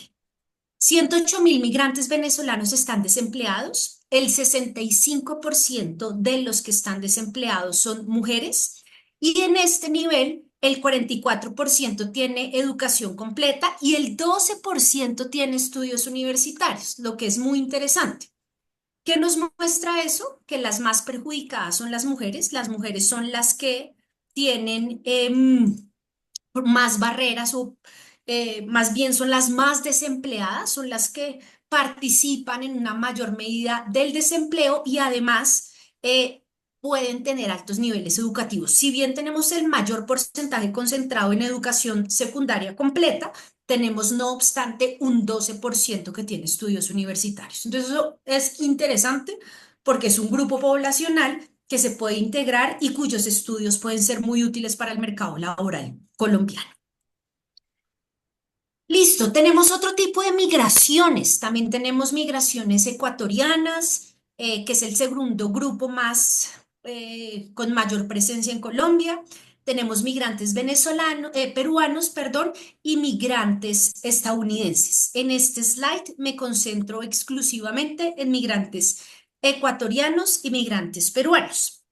De los migrantes ecuatorianos, el 24% son menores de 9 años, el 39% son personas que participan en la fuerza laboral o que son población económicamente activa. Como sucede en la mayoría de mercados laborales y como se los mostraba en la migración venezolana, las mujeres son las que mayormente están en la población inactiva, no trabajan. Por supuesto, esto nuevamente merece un enfoque de género y una explicación que se puede plantear en este momento, es que las mujeres históricamente hemos asumido el rol de cuidado que nos impide participar en el mercado laboral. Entonces, al asumir este trabajo de cuidado en nuestros hogares o en una esfera privada no remunerado, esto reduce la capacidad de horas que podemos dedicar al mercado laboral productivo. Y esto puede ser una razón de por qué es una constante en el mercado laboral de nacionales colombianos y de migrantes que las mujeres participen menos del mercado laboral. El 94% de los ecuatorianos tienen un empleo, pero pues las mujeres tienen más retos. Si vamos a los peruanos, tenemos una alta participación laboral del 99%, el 53% trabajan en la informalidad, el 22% tiene entre 49 y 60 años y el 20% son menores de 9 años. Tenemos más hombres que mujeres. El 83% de los trabajadores peruanos tiene empleos formales y tenemos un desempleo casi inexistente. Aquí haría una nota y es que, como sucede en la mayoría de mercados de nuestra región de mercados laborales de América Latina y el Caribe, no solo nos interesa la variable de empleo o de desempleo, nos interesa también o incluso más la variable de informalidad o de formalidad. Nosotros no solo tenemos el problema de eventual desempleo, sino que nuestro gran problema es que hay empleos informales y por eso siempre tratamos, o particularmente en Colombia, en las investigaciones relacionadas con el mercado laboral, evidenciar cuál es la informalidad. ¿Qué podemos decir en síntesis de los peruanos? De los peruanos podríamos decir, hay una alta tasa de empleo, pero tenemos en todo caso una tasa de informalidad o de empleo informal que puede llegar a ser casi el 53%. Entonces tenemos un nivel alto de informalidad que se concentra fundamentalmente en las mujeres porque cuando vemos a los hombres, el 83% son formales. Entonces, esto es bien interesante. Y además tenemos que la mayoría, no tanto como sucede con los venezolanos, no tanto como sucede con los ecuatorianos, está entre 49 y 60 años. Entonces, tenemos un porcentaje importante de migrantes peruanos que están siendo, digamos que ya son adultos, no jóvenes, sino adultos. Y bueno, digamos, ya no podríamos hablar en este caso del bono demográfico. Tenemos también los migrantes estadounidenses, es el grupo demográfico más diferente. El 25% son mayores de 60 años, el 47% son económicamente inactivos, eso significa que es una migración que viene a jubilarse en Colombia. Los que están trabajando, el 99% tienen un empleo, hay una alta tasa de informalidad en todo caso, bueno, creo que eso sería lo que resaltaría. Entonces, en síntesis, viendo estos datos sociodemográficos generales de la migración, la mayoría son venezolanos, jóvenes con capacidad de trabajo, con retos importantes como la informalidad debido a muchas barreras estructurales relacionadas con falta de convalidación de títulos, falta de experiencia laboral y situaciones de discriminación laboral en el país. Tenemos otros 3 grupos poblacionales migrantes: ecuatorianos, peruanos y estadounidenses. Estados Unidos, a diferencia de los demás, es un grupo un grupo poblacional con unas características particulares. La mayoría son adultos mayores, inactivos, lo que nos puede llevar a concluir que es una migración que viene a envejecer a Colombia, viene a pasar su tiempo de jubilación, no siendo la situación de los venezolanos, que es el grupo que nos interesa. Tenemos... listo. Tenemos ahora otros, lo primero son datos cuanti, ahora les quiero contar algunas particularidades cualitativas que inferimos de entrevistas que hicimos en campo. ¿Qué podemos decir de muchas entrevistas que hemos tenido con diferentes grupos poblacionales venezolanos? Esto que ya les mencionaba, que ya se los planteaba en un comienzo, y es, hay barreras para el empleo formal por falta o por problemas relacionados con la convalidación de títulos. Es difícil convalidar títulos, los procesos son complejos, son costosos, no tienen experiencia o no tienen tanta capacidad para demostrar experiencia laboral local, lo que les impide o lo que supone otro obstáculo para ingresar. Y por supuesto hay discriminación y xenofobia, como sucede en muchos países y que recientemente se ha exacerbado. Dentro de estas barreras, ahora en esta última parte de mi intervención, y muy rápidamente porque sé que se me está acabando el tiempo, quiero contarles los retos que existen para su integración sociodemográfica al tiempo de los problemas que esto les puede suponer ocupacionales. Entonces tenemos retos relacionados con la regularización migratoria, entonces falta de documentos en regla. Esto es un problema gigante porque si no tienen documentos en regla no pueden trabajar en el mercado laboral formal, y si no están en la formalidad están expuestos a muchas de precariedades o situaciones de desprotección. Ya les mencionaba algunas: falta de cobertura ante accidentes de trabajo, falta de cobertura ante un accidente no necesariamente de trabajo, un accidente de origen común, porque una persona se puede invalidar, perder su capacidad laboral y no va a tener cobertura porque no está en el sistema de seguridad social, o incluso puede morir y dejar desprotegido a su núcleo más cercano. Entonces tenemos una serie de situaciones que se derivan de su desprotección en la seguridad social. ¿Pero por qué están desprotegidos? Primero, porque muchos, o esta migración, como sucede con las migraciones que no son deseadas, son migrantes que salen corriendo de su país. Y si salen corriendo, no tienen los documentos necesarios y es muy difícil acceder a estos documentos. Si les exigimos regularizarse, esto supone que deban tener pasaportes, pero resulta que las oficinas de migración en Venezuela no funcionan. Entonces, ¿a quién le van a pedir un pasaporte? Entonces, tienen una serie de barreras que se suman a los obstáculos que tienen para regularizar sus documentos. Colombia no tiene una experiencia histórica con la migración, nos hemos flexibilizado, pero como no hemos sido un país receptor de migrantes, como sí puedo haber sido pensando en la región, el Cono Sur, pues hay muchos procesos más fáciles que ya se han venido creando a lo largo de la historia. Colombia no tiene un proceso, no nos los hemos inventado sobre la marcha debido a esta migración tan grande que estamos teniendo y que venimos teniendo hace 7, 8, incluso una década con la migración Venezuela. venezolana, perdón. Hay unas deficiencias como Estado colombiano para responder a la regularización. No tenemos unos canales de comunicación efectivos, hay poca claridad sobre los procesos que ya se los mencionaba, hay dificultades para abrir cuentas bancarias, hay limitaciones jurídicas en los permisos que no obstante nos hemos venido inventando, entonces hemos flexibilizado un poco las condiciones, pero esa flexibilización en todo caso no se adecua plenamente a la necesidad de la migración. Los migrantes no tienen conocimiento de las leyes colombianas, entonces esto es otra barrera adicional para regularizarse. Los bancos son muy hostiles, el sistema de salud también es muy hostil en algunas regiones del país a cubrir venezolanos y todo esto se traduce en una dificultad para regularizarse en el territorio nacional.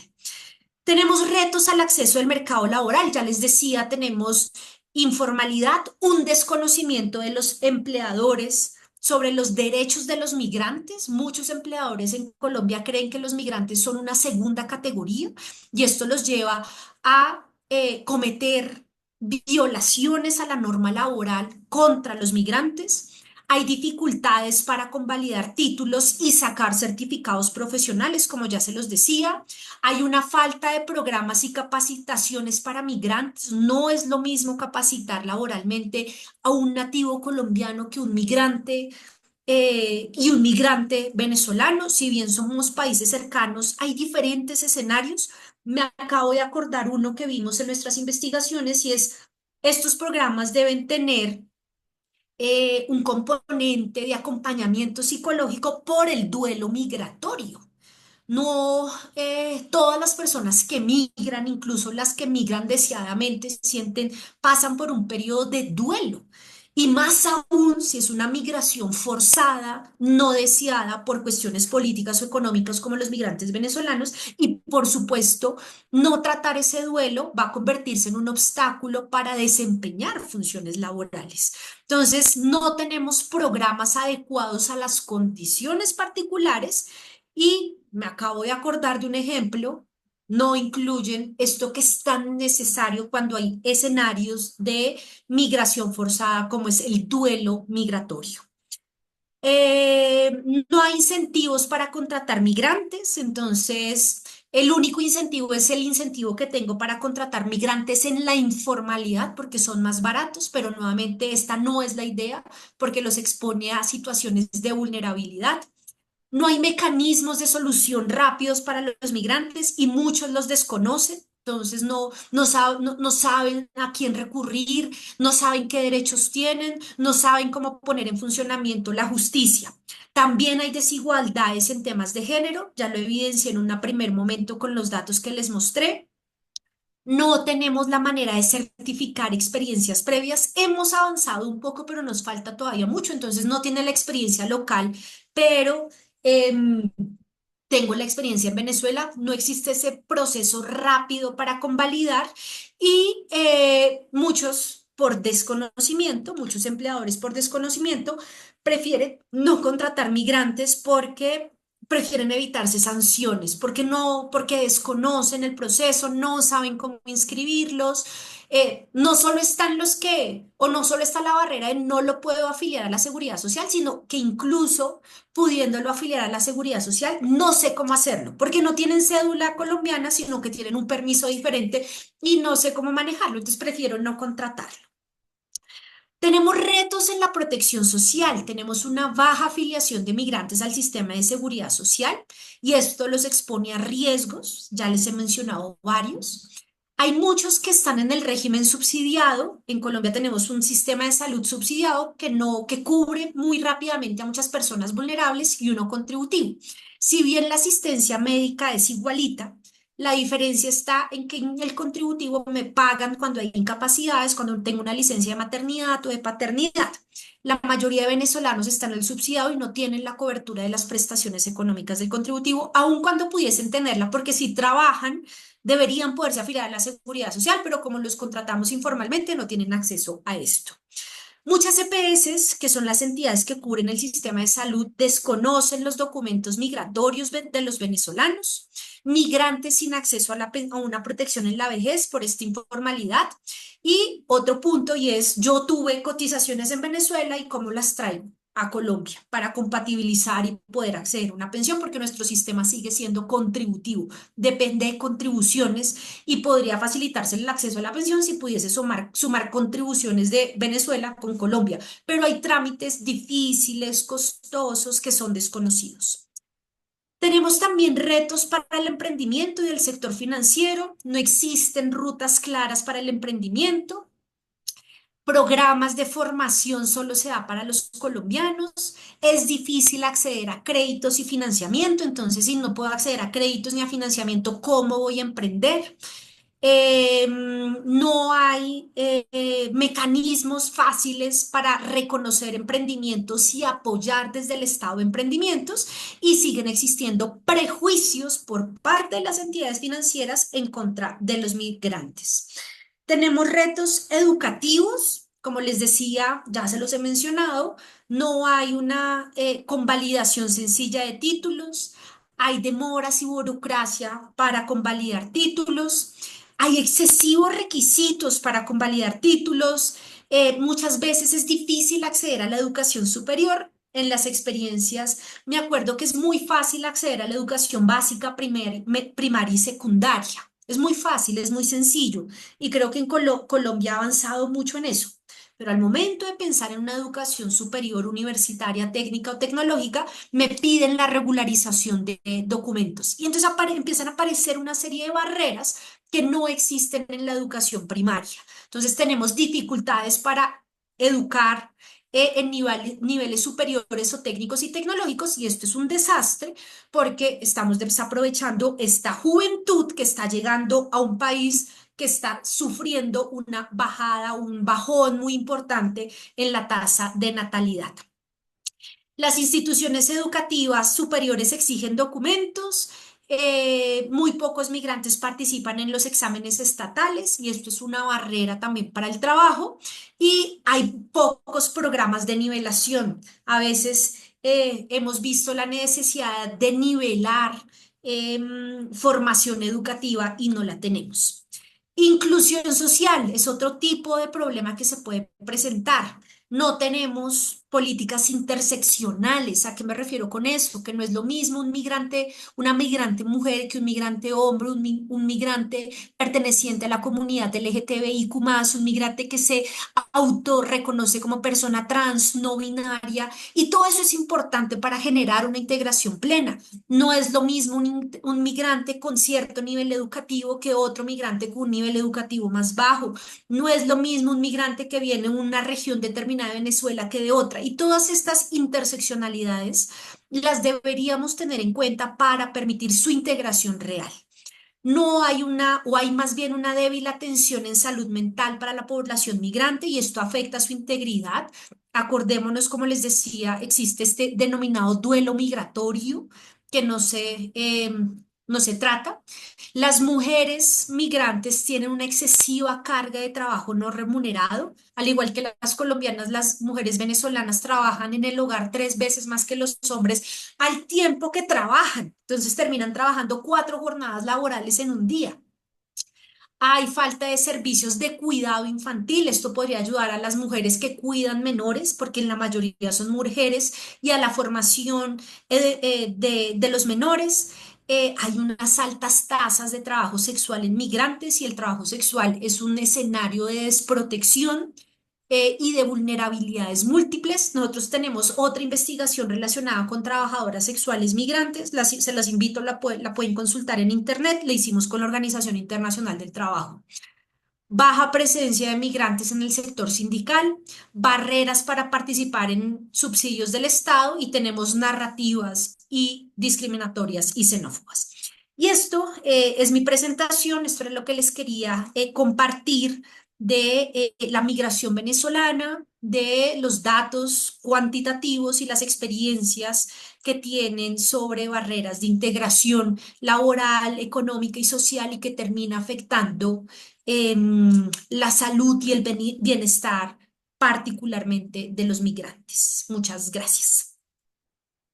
Muchas gracias, doctora Juliana, y felicitaciones por su presentación. Y gracias por compartir parte de su trabajo e investigación, ¿no?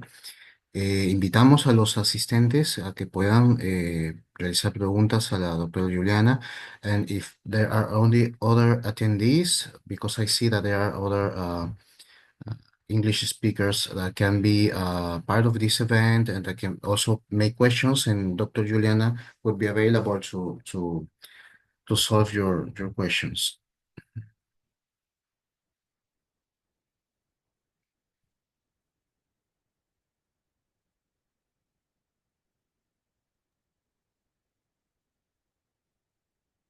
Doctora Juliana, yo estaba por preguntarle justamente acerca de este trabajo con las trabajadoras sexuales.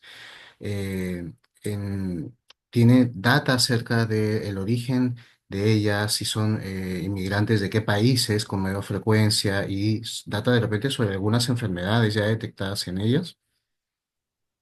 No tengo no tenemos datos cuanti, realmente lo que hicimos es hacer entrevistas con ellas y te diría como es muy difícil obtener datos agregados estadísticamente significativos de la población porque no tenemos el trabajo sexual es un trabajo que no es un trabajo regulado, entonces sin la falta de regularización hace que sea desconocido.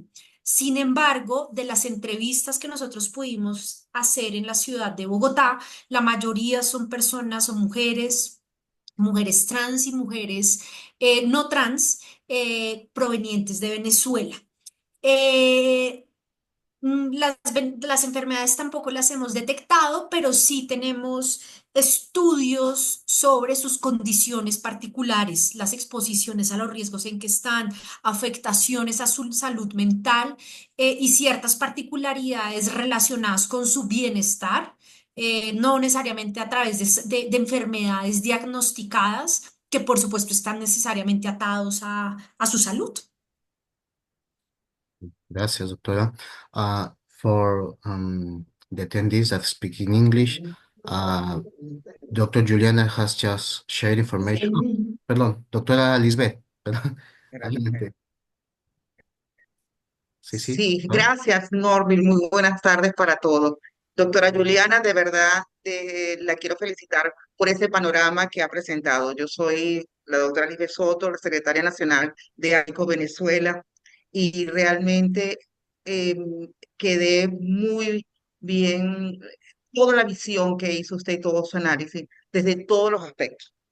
Realmente me gustaría seguir vinculando con usted porque justamente mi trabajo doctoral es en relación a trabajadores migrantes. Y bueno, de más está decir la sensibilización que significa ser venezolana y ver esta realidad. La felicito de verdad porque ese análisis que hizo desde todas las aristas, mirar todas las características de lo que significa estos trabajos, este trabajador migrante con las 4D, trabajos difíciles, discriminatorios, peligrosos, que tenemos que mirar esa realidad. Muchísimas gracias por ese aporte, doctora Juliana. A ti muchas gracias y me encantaría seguir en contacto. Entonces, un gusto y seguramente nos encontraremos más adelante para Sí, compartirnos información. sí, seguro. Allí pues le voy a escribir por privado para intercambiarnos y entonces seguir porque su Perfecto. línea de investigación es muy interesante. Gracias, de Muchas verdad que sí. gracias a ti. Gracias, doctora Lisbeth. Gracias, doctora Juliana. Tenemos la intervención no podemos identificarlo, pero ha levantado la mano. Por favor, doctor o doctora, pudiera realizar su pregunta.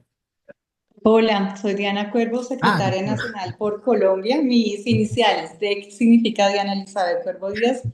Primero que todo, felicitar a todos los ponentes en inglés y en español, al doctor Norville por este excelente conversatorio. Quería pues felicitar a la doctora Morat. Voy a decir que ella es la jefe del Departamento de Derecho Laboral, donde soy profesora y es mi jefe. Me siento muy orgullosa y quería que nos contaras un poquito más de si hay proyectos de ley, tú que manejas el tema político, un poquito más de qué se espera. Me llamó la atención lo de los migrantes americanos, norteamericanos, no lo conocía y me parece muy interesante ver todas esas barreras para ver cómo podemos como sociedad ser más influyentes. Muchísimas gracias a ti por tan excelente exposición. Gracias. Muchísimas gracias, doctora Diana, y también por permitirme llegar a este escenario, porque fue a través de tu contacto que pude estar o que puedo estar hoy acá compartiéndoles. Te cuento, digamos, en temas normativos, la actual reforma laboral tiene un artículo que de hecho surge de muchas investigaciones que hemos hecho acá en la Universidad Javeriana para quitar las barreras a los migrantes, permitir que ingresen al sistema de seguridad social sin necesidad de acreditar regularización. Eso permitiría incrementar y aprovechar esa mano o ese recurso humano joven rápidamente. Creo que ese es un punto importante. Han habido diferentes regularizaciones que comenzaron en el anterior gobierno de Iván Duque. Iván Duque sacó un decreto muy importante de regularización de migrantes irregulares. Fue un decreto muy importante porque permitió rápidamente superar esa primera barrera de regularización y poder, o más bien se convirtió en un camino de formalización.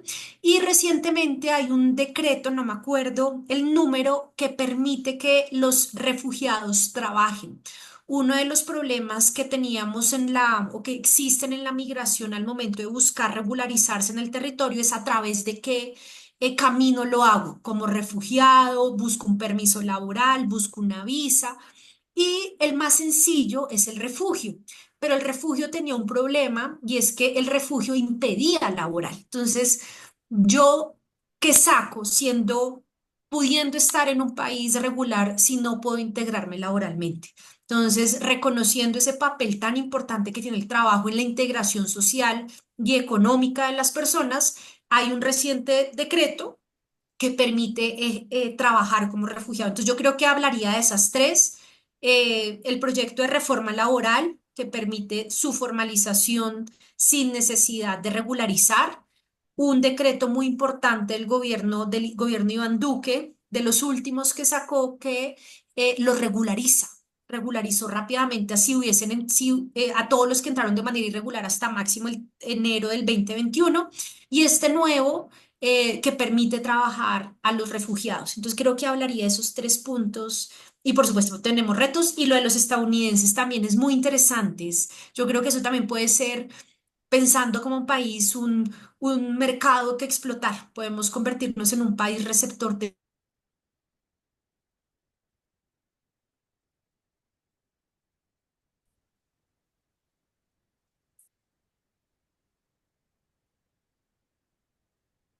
Bien, gracias, doctora Juliana. Sí, ¿se me escucha, por favor? Ah, perfecto. Bien, muchas gracias, doctora Juliana. Felicitarla nuevamente por su presentación.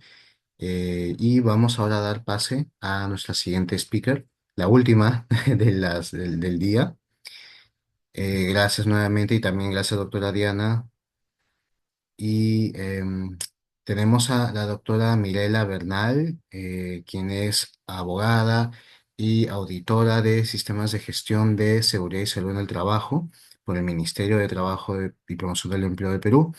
Tiene experiencia en planificación, seguridad social, procesos de inspección laboral, procesos de conciliación, em, preparación y gestión de contratos de trabajo también. Es asesora legal en implementación y revisión y mejora de los sistemas de gestión de seguridad y salud ocupacional. También ha sido expositora en algunos eventos académicos y está certificada también como experta en protección de data personal. Bienvenida, doctora Mirela. Muchas gracias, doctor Norvin. ¿Me confirma si me pueden escuchar sin ninguna interferencia, por favor? Sí, su audio está bien. Perfecto. Entonces, estoy procediendo a compartir la presentación. ¿Qué tal? Buenas tardes con todos. Vamos a comentar sobre los aspectos legales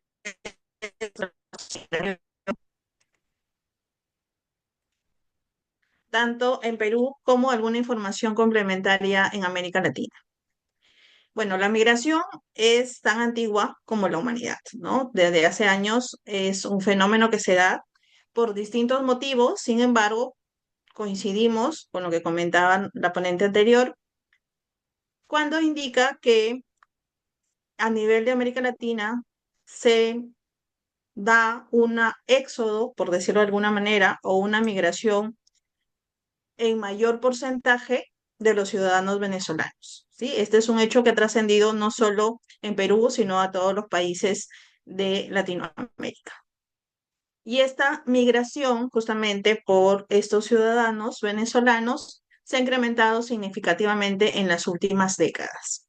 Es importante reconocer que este contexto no solo trae grandes desafíos y no solo existe una cara de la moneda de aspectos negativos que muchas veces, se utiliza como un discurso indicando que no debería o que debería regularse o que debería reducirse, ¿no? Esta migración en los distintos países, sino también tenemos que ser claros e indicar que trae beneficios, como por ejemplo, en el caso de Perú, muchos de los puestos de salud en tiempos de pandemia justamente fueron o lograron ser ocupados por personal, en este caso de ciudadanos venezolanos que ayudaron a poder afrontar la crisis de COVID-19. Adicional, pues tenemos cifras, aunque no determinantes, porque tenemos también un camino largo por recorrer, sobre el trámite que implica que los ciudadanos venezolanos puedan regularizar su situación, puedan certificar su formación y se incorporen al mercado laboral formal,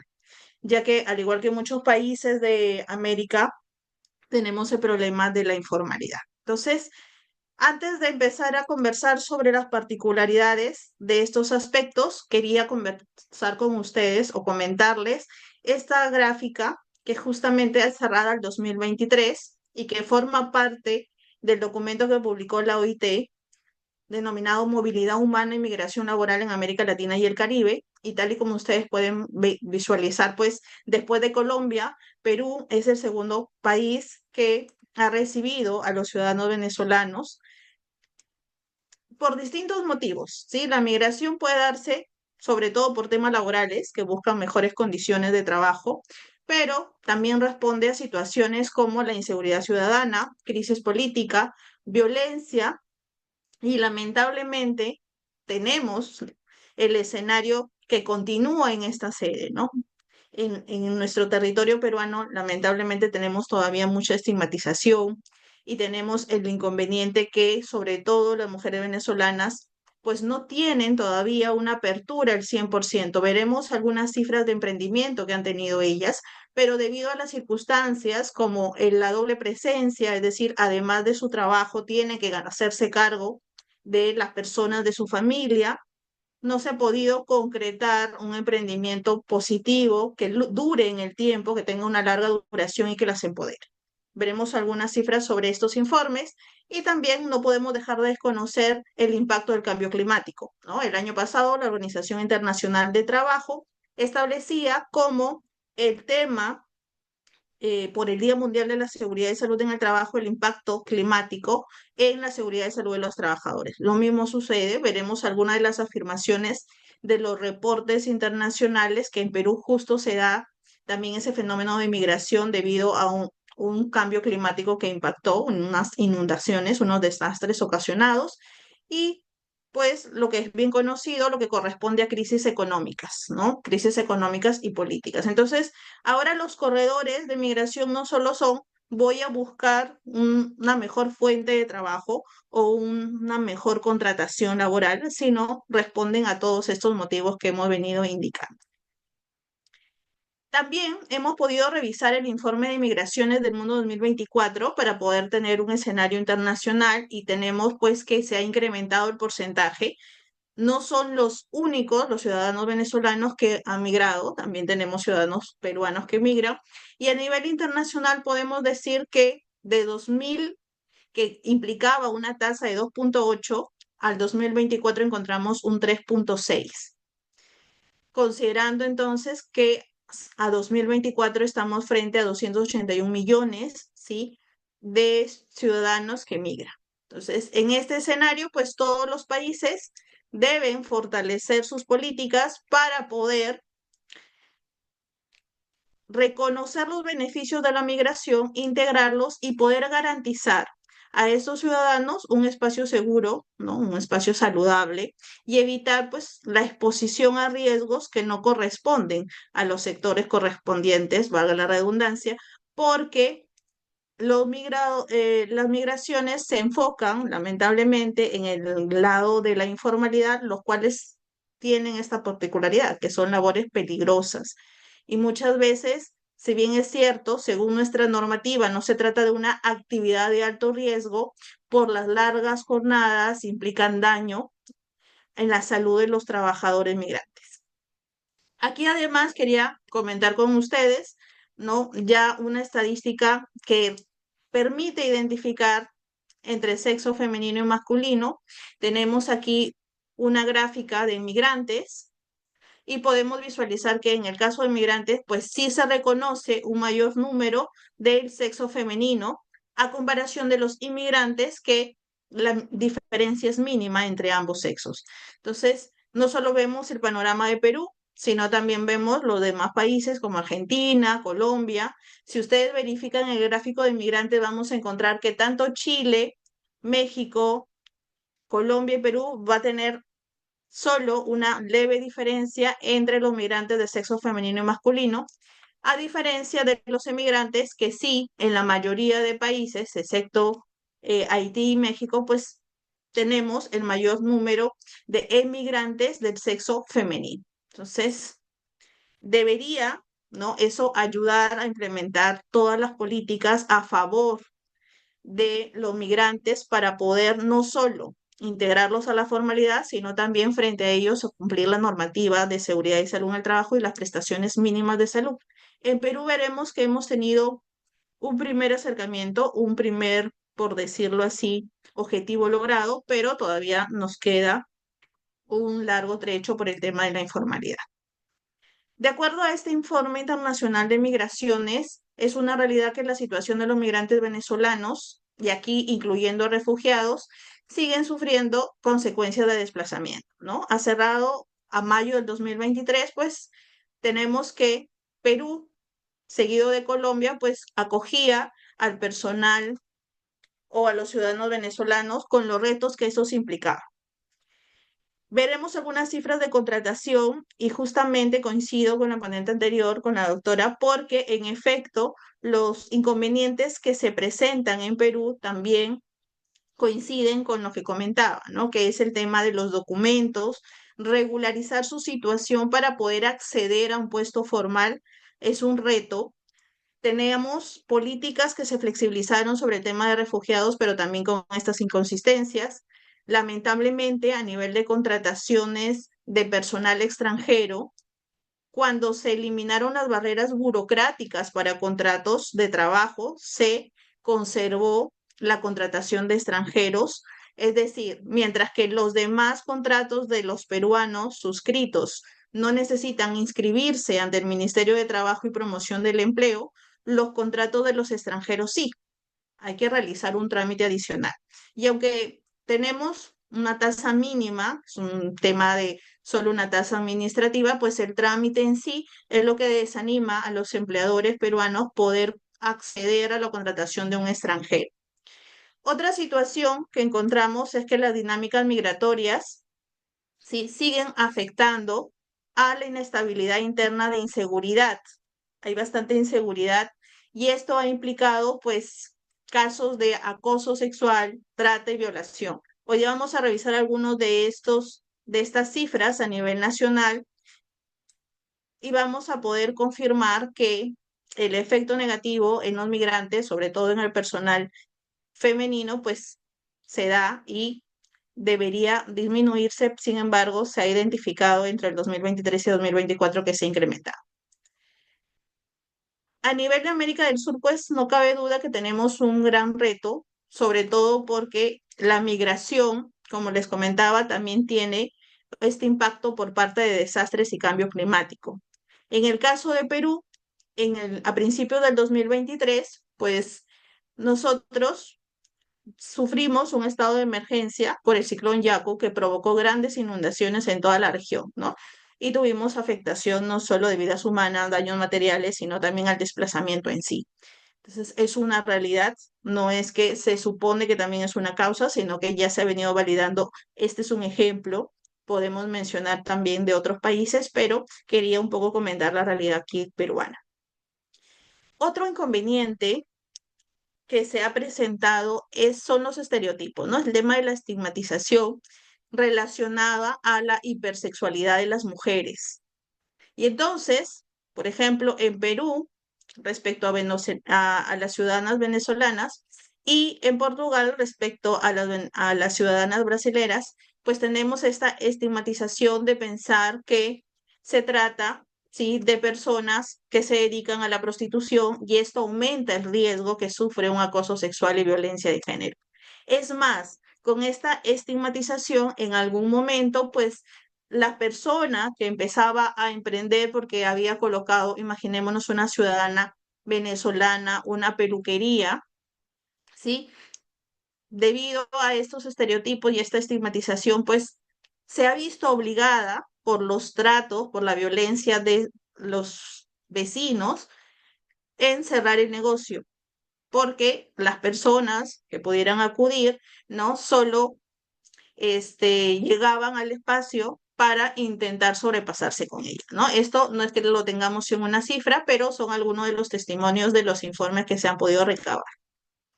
Muy bien, entonces, en este contexto general, Perú ha ratificado y además cumple con la normativa internacional sobre derechos de las personas migrantes, ¿no? En este sentido, a nivel de la OIT podemos mencionar dos convenios, que es el 97 y el 143, uno que se hace referencia a todo lo que corresponde a los derechos de los migrantes en general, prestaciones de salud, todo el tema de las condiciones de trabajo y las facilidades que debería otorgar la persona o el país, ¿no?, de ingreso. Sin embargo, pues hay un reto que, como les he venido comentando, pues nos queda todavía mucho por cumplir. Y el segundo, que es el 143, que habla ya sobre condiciones abusivas. A nivel de ONU, encontramos que existe la normativa sobre protección de derechos de trabajadores migrantes, y aquí es importante también la familia, ¿no?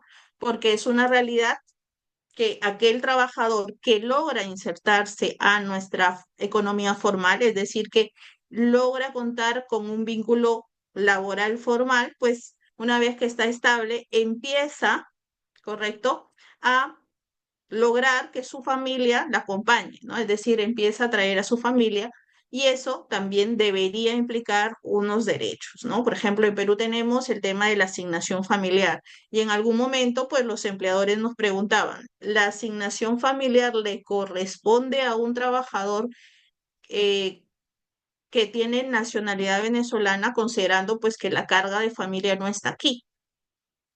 ¿Sí? No está aquí en el país. ¿Cómo podemos determinar si corresponde o no? Entonces, esas asesorías han sido necesarias resolverlas con convenios internacionales, indicando la no discriminación entre trabajadores nacionales y extranjeros. Si bien es cierto, cada uno de ellos tiene una regulación específica sobre la forma, sobre el modo de cómo deben contratarse, pues los derechos que se regulan en el ordenamiento, en nuestras normas laborales, no hacen esa diferenciación. Entonces, les debería corresponder todos los beneficios dependiendo del régimen laboral al que pertenece. Luego tenemos directrices de la OIT, así como tenemos las directrices en materia de seguridad y salud en el trabajo. Existe una directriz sobre el trabajo decente para los migrantes y una recomendación que es la 151. Adicional a esta legislación, a esta normativa internacional, vamos a encontrar la normativa regional, ¿no? Recordemos que Perú, por ejemplo, forma parte de la comunidad andina, y entonces hay una normativa sobre movilidad laboral que tenemos que cumplir. A nivel de Mercosur también tenemos normativas sobre trabajo y seguridad social para migrantes, y lo que corresponde a políticas de la Organización Panamericana de Salud, ¿no? Que justamente con la participación de esta organización es que se logró, ¿no?, una integración de un seguro que nosotros denominamos acá en Perú SIS, a favor de los trabajadores migrantes. con la finalidad, claro está, de poder brindarle las prestaciones de salud adecuadas. A nivel de normativa, pues primero la Constitución Política del Perú, ¿no? Nuestra Constitución, al igual que muchas, pues señalan de manera expresa el derecho al trabajo y a la no discriminación en este. Es por eso que el logro de poder acceder al mercado laboral va a permitir y abrir muchos beneficios a las personas de otra nacionalidad, ¿no? A nuestros trabajadores extranjeros. Luego tenemos una ley de migraciones que ha tenido varias modificaciones y es el decreto legislativo 1350. Es más, se hizo alguna modificación muy criticadas, pero sigue teniendo como fin garantizar la movilidad laboral.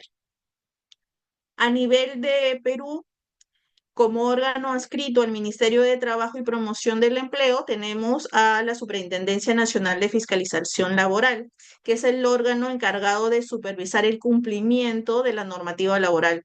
Existen infracciones detalladas en este reglamento de la Ley General de Inspección relacionadas a contratación de extranjeros, no solo por el tema de, ¿no?, cumplir con la cuota de extranjeros, la formalidad del contrato de extranjeros y los requisitos propios de incluir una persona a la empresa, ¿no? En la nómina, en el de registro del empleador, pero en la planilla del empleador, sino también se hace referencia aquí a las obligaciones propias de garantizar un espacio de trabajo seguro y saludable, también obligaciones relacionadas a que no sean discriminados y también pues cero violencia, ¿no? Citaremos algunos ejemplos de acoso laboral y acoso sexual para poder situarnos en la regulación que tenemos aquí en Perú. Tenemos además normativa, que era el seguro que les comentaba, el seguro integral de salud, que le permite al extranjero acceder a la seguridad social, ¿no? ¿Por qué? Porque se logra a través de este mecanismo reducir esta situación vulnerable que pudiera tener. También tenemos programas que buscan reducir la informalidad, ya que tiene un efecto mayor en aquellos trabajadores migrantes. Se espera poco a poco insertarlos al sector formal, pero es un reto que, como les comentaba, tiene mucho que ver con la realidad de los trabajadores, ¿no? Algunos necesitan capacitación, otros necesitan los documentos para poder insertarse y otros, a pesar de llegar o de concretar el acceso al empleo, lamentablemente por los trabajadores o por la forma de pensar de algunos empresarios, pues no logra tener una estabilidad, ¿no? Se ingresa por un trabajo sujeto a modalidad o a plazo determinado por 1 o 3 meses, pero luego no se les renueva. ¿Por qué? Porque los trabajadores empiezan a quejarse, los trabajadores no le dan el apoyo suficiente y tenemos una vez más un trabajador que ingresa o regresa a la informalidad.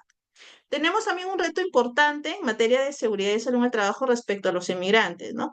Como les decía, los migrantes, a diferencia de nuestros ciudadanos peruanos, pues muchas veces con la necesidad de poder laborar, perdón, aceptan un puesto de trabajo que podemos decir entre comillas, porque no se ingresa a la planilla, ¿no? Se trata de manera informal, con un recibo simple, y justamente el ingreso para realizar o prestar sus servicios va dirigido hacia actividades cuyos riesgos son de nivel alto. Y estando en nivel alto, ¿no?, debido a encontrarse en este foco de informalidad, no cuentan con lo que nosotros tenemos en Perú y es regulado como el seguro complementario de trabajo de riesgo, ¿no? Este SSTR, que permite acceder a las prestaciones de salud y pensión, muchas veces es negado. Y tenemos el reto de accidentes de trabajo en la informalidad de personal migrante que no tiene cobertura. Y a nivel normativo, pues esta persona tendría que exigir que el empleador asuma su responsabilidad a través de los mecanismos que tenemos, vía administrativa ante SUNAFIL, presentando una denuncia, vía judicial ante un poder judicial a la fecha el juez laboral, pero no siempre cuentan con los documentos y los requisitos para poder cumplirlo. Además, que en sede judicial se necesita una asesoría legal y todavía no tenemos un mecanismo, ¿no? Exclusivo para el tema de migrantes sobre la protección de sus derechos laborales. Sí, tenemos varias ONGs, tenemos a nivel de Estado peruano esfuerzos para lograr que se le brinde esta asesoría, pero todavía por el número de personas migrantes no logramos poder salvaguardar, ¿no? O ayudar a todos. Luego tenemos el acceso limitado a la salud, porque el SIS no es el seguro general ni, como les comentaba, el seguro complementario de trabajo de riesgo, donde encontramos la mayor presencia de personas o de trabajadores migrantes. Tenemos en construcción, agricultura y el trabajo doméstico, ¿no? Perú, con ayuda de la OIT, ha publicado un primer informe sobre los beneficios de las trabajadoras del hogar. Sin embargo, ya como trabajadoras del hogar peruanas, hay mucha informalidad porque pocos son los empleadores, ¿sí?, que formalizan esta relación. Ya tenemos un reto a nivel nacional, más el reto que implica las trabajadoras del hogar migrantes, ¿sí? Se han logrado beneficios. La ley se modificó. Antes, las trabajadoras del hogar no tenían los beneficios al 100%, ahora sí. En Perú tenemos, por ejemplo, gratificaciones por fiestas patrias que implican un sueldo en julio y otro en diciembre. Ahora ya tienen ese derecho íntegro. Luego tenemos el tema de las vacaciones, ya no son 15 días, son 30 días. Sin embargo, este avance normativo no se concreta porque no los empleadores o las amas de casa no logran este registro como trabajadores del hogar y por lo tanto sería aplicable para ellos esta ley que tenemos, ¿no? Entonces, sí tenemos ahí también otro reto. Adicional en temas de seguridad y salud en el trabajo, debido a esta realidad que les comentaba, sí quería recomendar o conversar con ustedes algunas buenas prácticas que se vienen implementando en sobre todo las empresas formales que entienden el valor de ese trabajador migrante y que éste puede beneficiar en el desarrollo de sus objetivos empresariales, ¿no? En este caso, se está invirtiendo en capacitarlos en SCT, en diplomados de seguridad y salud en el trabajo, debido a la diferencia normativa que tenemos con el país de origen, pues se inscriben a los trabajadores para que puedan contar con esta capacitación, ¿no? Para que puedan conocer la normativa, porque de hecho, si tienen conocimientos de prevención de riesgos laborales a nivel, por ejemplo, de ISO 45001, que es el estándar internacional, pues lo que necesitan complementar es el contenido de la normativa nacional, tanto de nuestra ley, que en este caso es la 29783 y su reglamento. Adicional a estas capacitaciones, no solo respecto a normativas, sino también a la realidad, a los riesgos propios que tenemos en Perú, tenemos que se refuerzan las inspecciones laborales, ¿no? Si se incrementan las inspecciones sobre contratación adecuada y sobre garantizar a este personal migratorio las condiciones mínimas de seguridad y salud en el trabajo, pues la empresa podrá así entender la importancia de cumplimiento, ¿no? A diferencia de otras materias, lamentablemente el tema de contratación de extranjeros o la fiscalización respecto a estos trabajadores migrantes no tiene un gran porcentaje, ¿no? Las resoluciones de multa que viene publicando SUNAFIL, que es el órgano acá en Perú que fiscaliza los temas laborales y los de seguridad y salud en el trabajo, pues encontramos pocas resoluciones y la mayoría de resoluciones están relacionadas a los requisitos de la contratación, más no respecto a los derechos o la prevención de riesgos laborales favorables para los trabajadores migrantes. Luego vamos a encontrar que se promueven políticas de integración y también centros de atención ocupacional, ¿no? La idea es lograr a través de la certificación de la competencia, la competencia ocupacional que tenga, ¿no? Que el trabajador migrante pueda insertarse al mercado. Veremos que, por ejemplo, en Perú tenemos lo que se llama una bolsa de trabajo, que está ayudando al personal migrante poder acceder a puestos de trabajo. Muy bien, entonces, en este contexto general de primero cifras sobre migración y luego describirles la normativa general en esta materia de migraciones, pues quería ya concretar alguna data importante y específica sobre estos 4 temas. Primero, el tema de la informalidad, la falta de asesoría que les venía comentando, la restricción en el acceso a prestaciones de salud y lo relacionado a prevención de riesgos laborales. Justo este año, la OIT publicó Panorama Laboral 2024 América Latina y el Caribe, ¿sí? Ha sido publicado recién este mes este informe. Yo les animo a revisarlo porque tiene información, además de detallada, que a nivel cuantitativo, que me va a permitir poder también implementar mis objetivos relacionados a contratación. Según este gráfico, vamos a identificar que Perú, ¿sí?, tiene la mayor tasa de informalidad a nivel de América Latina y el Caribe. Si ustedes revisan, tenemos el 72% de informalidad, ¿correcto?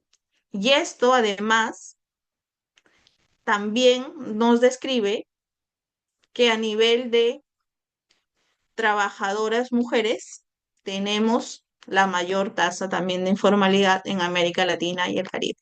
Tenemos un 75% de informalidad que afecta a las trabajadoras mujeres o al sexo femenino, a diferencia del 70% que es para el sexo masculino. Entonces, seguido, ¿no?, después de este 72%, nos sigue el tema de Ecuador con el 68% y Paraguay con el 67%. Como vemos aquí, el país que tiene menos informalidad, que bueno, también hay que hacer la salvedad que tiene una vinculación directa con el número de su población, es Uruguay, ¿no?, con el 21%.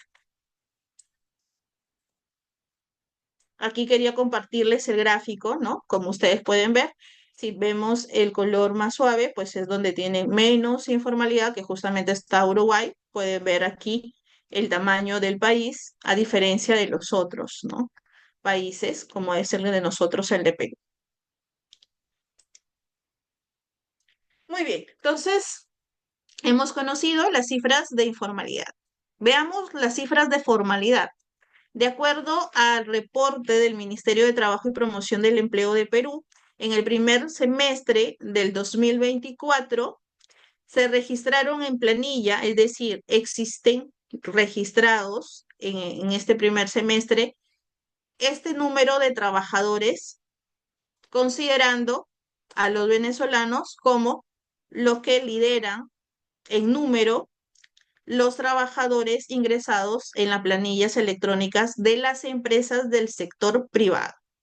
¿Sí? Entonces, en Venezuela, perdón, venezolanos tenemos en enero en planilla 49.907 que fueron registrados, es decir, aquellos migrantes que lograron de esta nacionalidad venezolana poder acceder a un puesto de trabajo formal.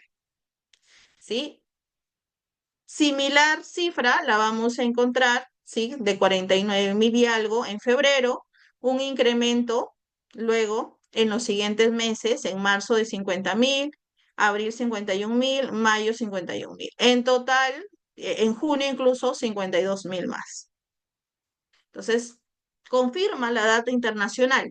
Esta pequeña fotografía del primer semestre de 2024 del Perú, la planilla de Perú del año pasado, del primer semestre, pues nos confirma que en efecto los principales migrantes que ha recepcionado el país pues vienen del país de Venezuela, seguidos por Colombia, China, Argentina, España, Chile, Ecuador, Brasil, ¿no?, que serían los primeros que van a liderar esta contratación de migrantes. Adicional, he querido insertar también otra data que establece los contratos de extranjeros. ¿Por qué? Porque aquí en Perú existen algunos supuestos mediante los cuales se contrata a extranjeros, obviamente, pero que no necesita una formalidad de contratación como extranjeros. ¿Por qué? ¿En qué consiste? Bueno, tenemos algunas circunstancias porque, claro, el trabajador que puede ser venezolano, pero ya cuenta con su carnet de extranjería, pues ya no se realiza un contrato de extranjero, ¿correcto? Es un trabajador que tiene nacionalidad venezolana. Si no contara con el carnet de extranjería, pues lo que tendríamos que hacer es suscribir un contrato de extranjero. Y así otros supuestos, si se tiene familiares, esposa nacional, hay algunos supuestos que en Perú evitan, ¿no? Esta formalidad de una contratación de extranjeros. Entonces, en este apartado de contratos de extranjeros, si nosotros vemos en América del Sur, también vamos a encontrar el ingreso de mayor número de Venezuela, ¿correcto? Aquí, contratos de extranjeros suscritos por venezolanos, en el primer semestre del 2024 también vamos a encontrar 3.211 en enero, ¿sí? Y luego vamos a encontrar números menores, pero que hacen un total en el primer semestre de enero a junio de 15.896. Entonces, si bien es cierto, tenemos cifras importantes de informalidad, podemos verificar que los distintos trabajadores o personas migrantes se están insertando, ¿sí?, a la formalidad dada al número de trabajadores en planilla y también aquellos que suscriben un contrato de extranjeros.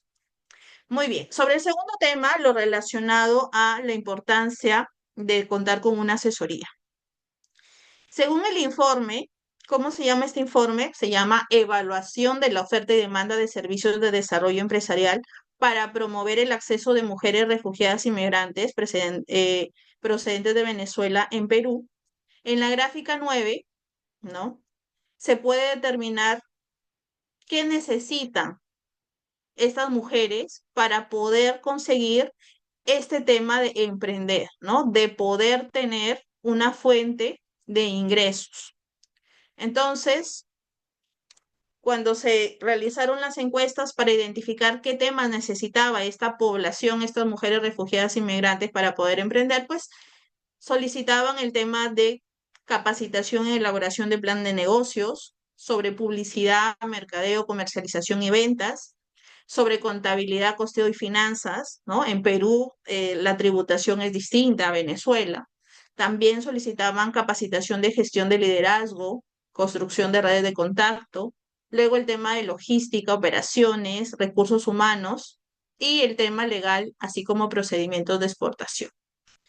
¿Sí? Como ustedes pueden ver, los principales motivos por los cuales las mujeres declararon no haber recibido capacitación en emprendimiento también se ha podido determinar en este informe que fue por un tema de dinero, ¿sí?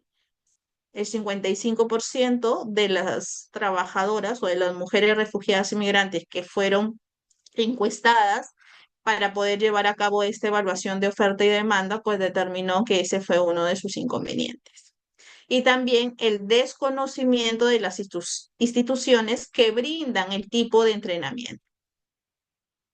Entonces ellos decían, tenemos dos inconvenientes, un tema falta de dinero, ¿no? Y como también comentaban, en el país de Colombia, la resistencia de algunas instituciones bancarias para poder otorgar, ¿no?, a todos los migrantes, en este caso venezolanas, un préstamo para poder lograr el emprendimiento.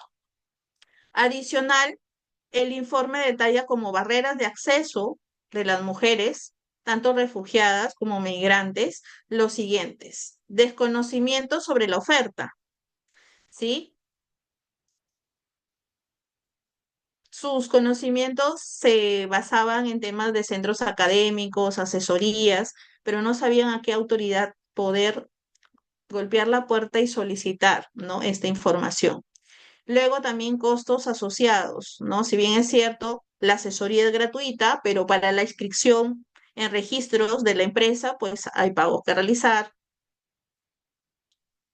Incluso a nivel de temas de si voy a colocar un local, pues por colocar el logo también hay que realizar un servicio, un trámite, perdón, y hay que realizar un pago. Entonces, todos estos costos eran desconocidos, ¿no? En temas financieros, asesoría fiscal, contable, servicios legales, capacitaciones digitales. Otra situación también que se presenta como barrera es la centralización, ¿sí? Tenemos mayor recursos respecto a aquellas que se encuentran en Lima, ¿no? Pero no todas se encuentran en Lima. La vez pasada estaba escuchando, ¿no? Algunas eh, experiencias de la parte de selva y de costa de nuestro Perú, y en efecto, pues la realidad es distinta.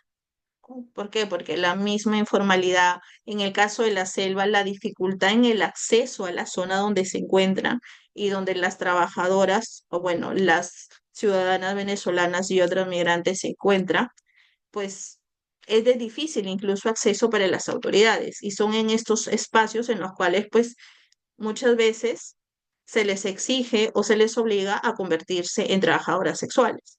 Entonces, si bien es cierto, se vienen dando intentos, pues todavía falta mucho por descentralizar. Tenemos la gran lluvia de beneficios, por decir así, o el listado de beneficios centralizados en Lima aún. Y luego tenemos las limitaciones de tiempo, ¿sí? Que ya los comentaba, ¿no? La mayoría de estas refugiadas inmigrantes, pues tienen su rol en la casa, ¿no? El trabajo doméstico forma parte de su día a día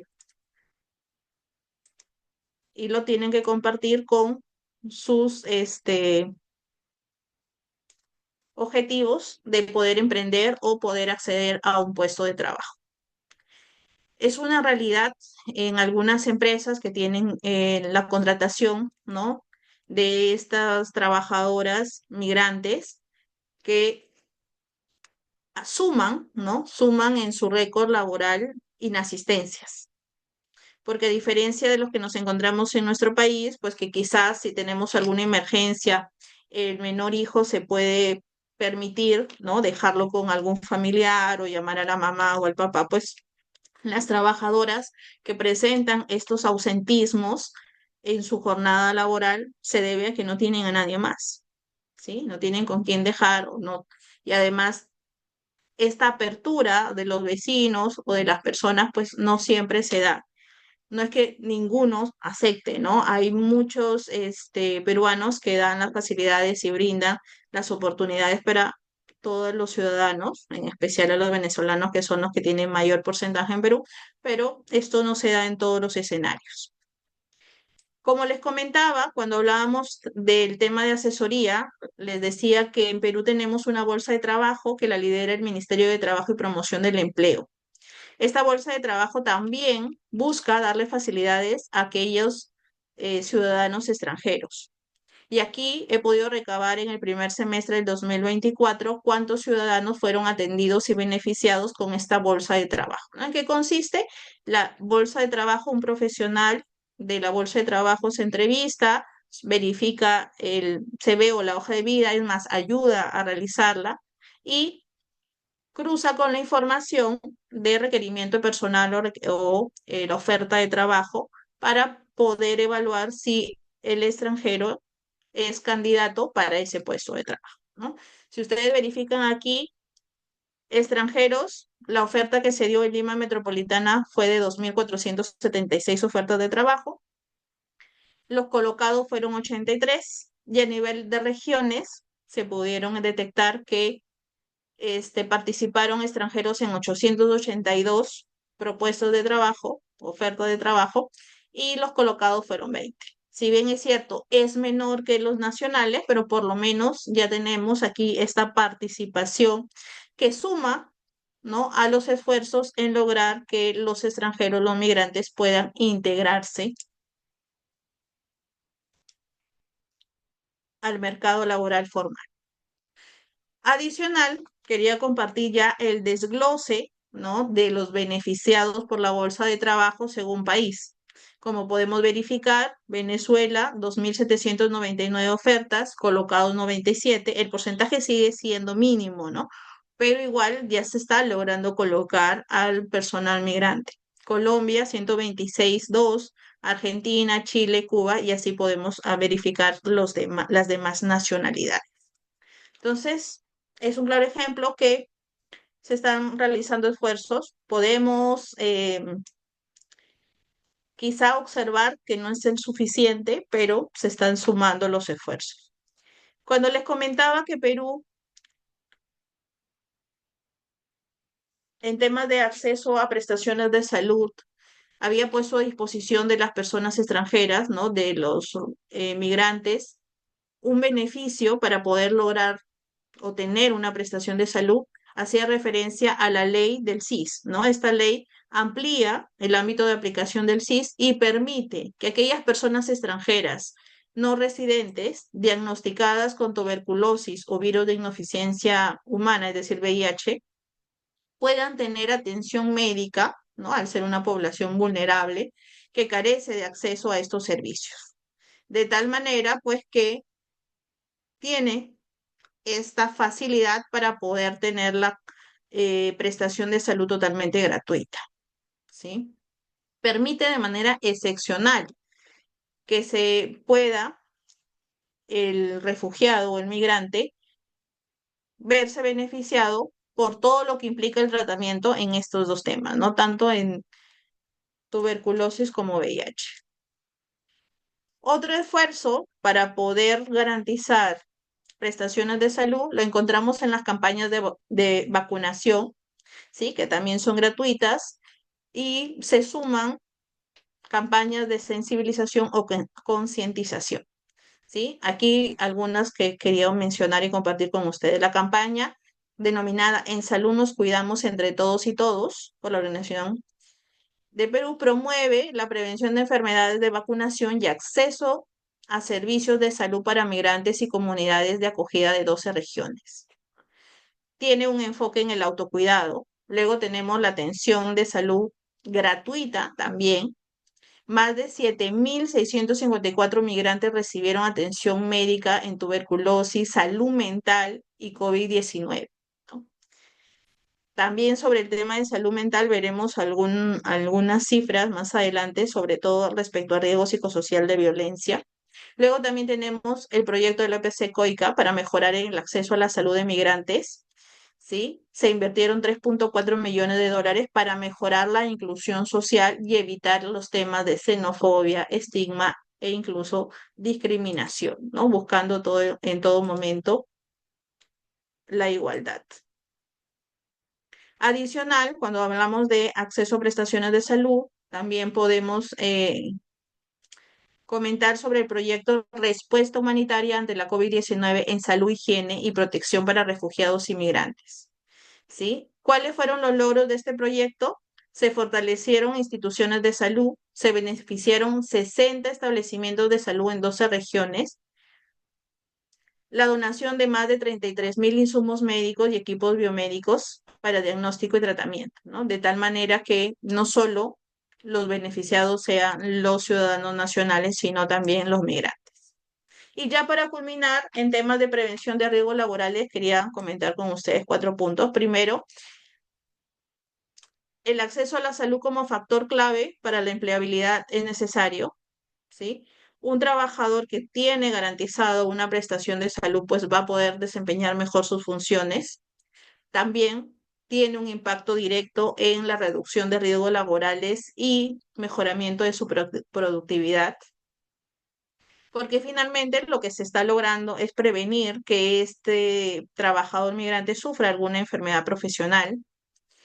También como elemento importante en prevención de riesgos laborales respecto a migrantes tenemos la prevención de enfermedades como tal, ¿no? No enfocarnos solo en el tema para lograr que se logre márgenes de empleabilidad, sino también para salvaguardar la salud en sí de los migrantes, ¿sí?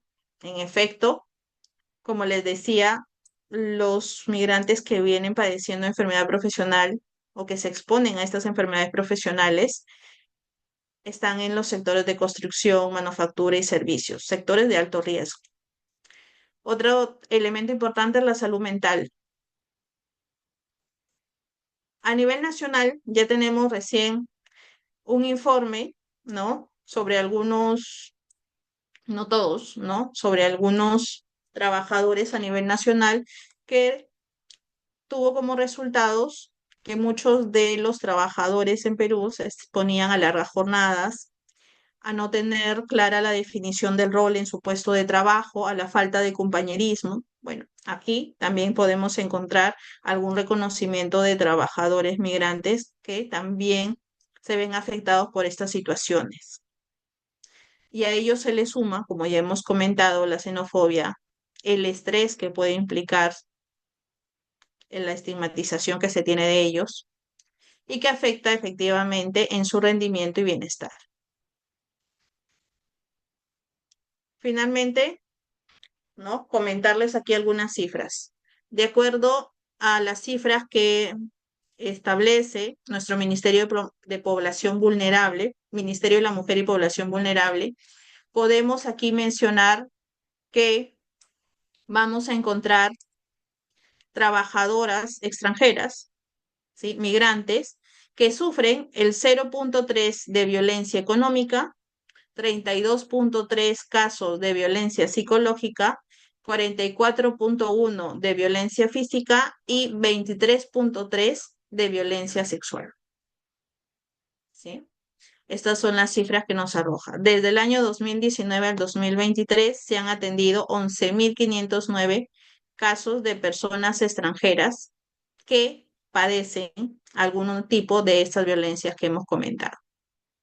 ¿Sí? En este caso, si queremos diferenciar grupos de especial protección, vamos a encontrar 0.8% de personas que tienen algún tipo de discapacidad, mujeres embarazadas 3.1% y casos de personas del LGTBI, del 0.2%.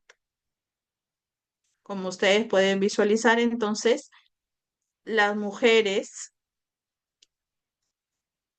y en general, ¿no? Todos los trabajadores migrantes o los ciudadanos migrantes, pues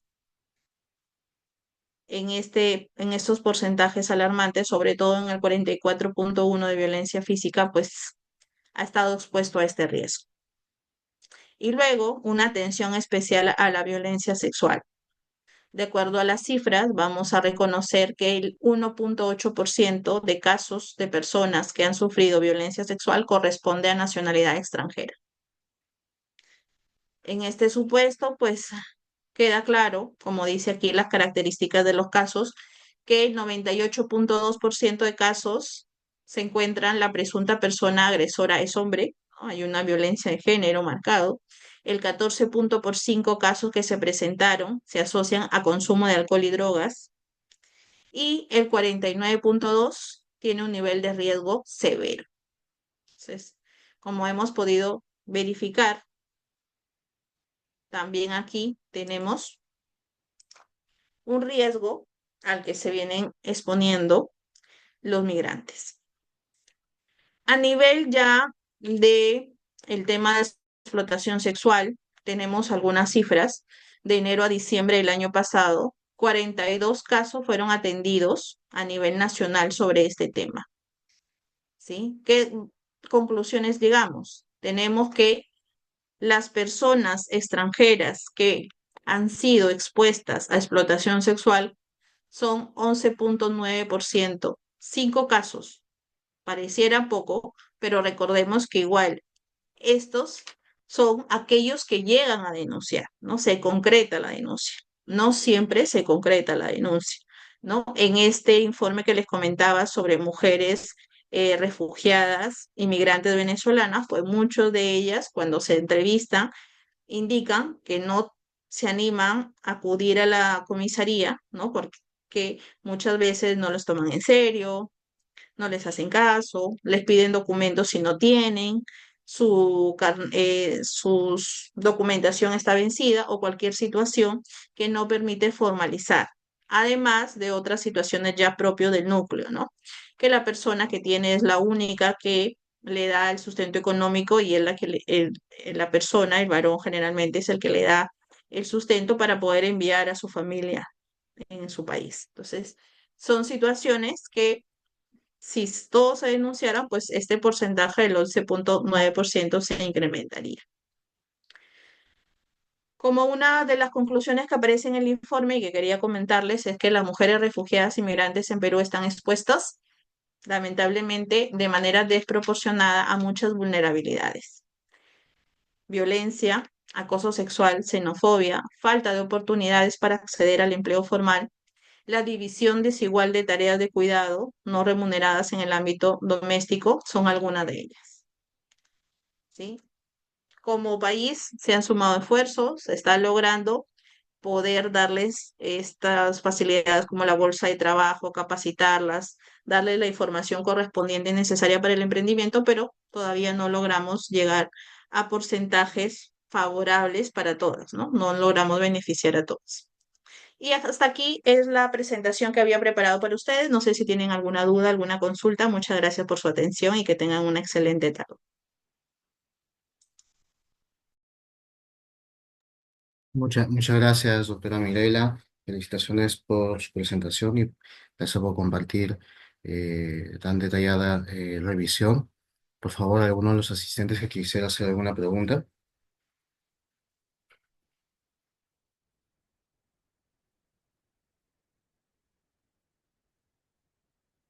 Aprovechamos para recordarles que hemos compartido un enlace en el chat para que puedan registrarse y entonces con su correo podamos compartirles la grabación de todas las presentaciones. ¿Mm?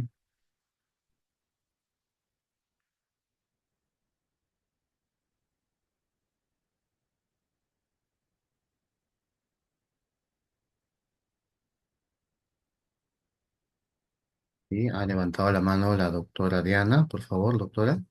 Doctora Mirela, muchas gracias. Como siempre, me encanta escucharte la claridad y la unión también del derecho con otros temas que manejas.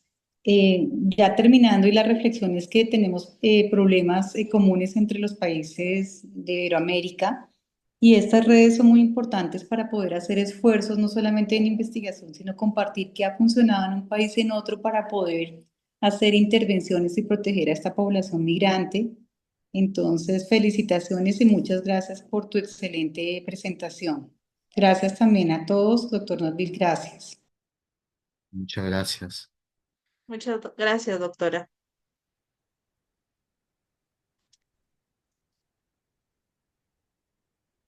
Totalmente de acuerdo con usted.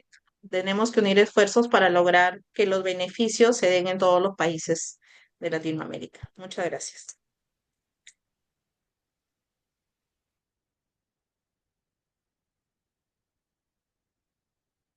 Bien, entonces agradecemos a todos por su participación el día de hoy. Sabemos que con todo lo que se ha revisado, esperamos que con lo que se ha revisado hoy, tanto en las experiencias, en lo técnico, en la revisión bibliográfica y en la revisión también de los aspectos sociales, aspectos legales que se han tocado, nos sirva como para poder seguir trabajando e incluir también a la población migratoria en todos los avances de seguridad y salud en el trabajo y que desde donde portemos médicos, ingenieros, psicólogos, sociólogos, abogados, podamos seguir impulsando este concepto de bienestar integral que incluya tanto la salud, pero además también todos los aspectos sociodemográficos que se han tratado el día de hoy en pro de los trabajadores inmigrantes.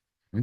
En nombre también del Comité Científico de Salud Ocupacional para pequeñas empresas y sector informal, les agradecemos y les invitaremos a futuras actividades en coorganización con la Secretaría Nacional de Perú. Muchas gracias a todos y que tengan buena tarde.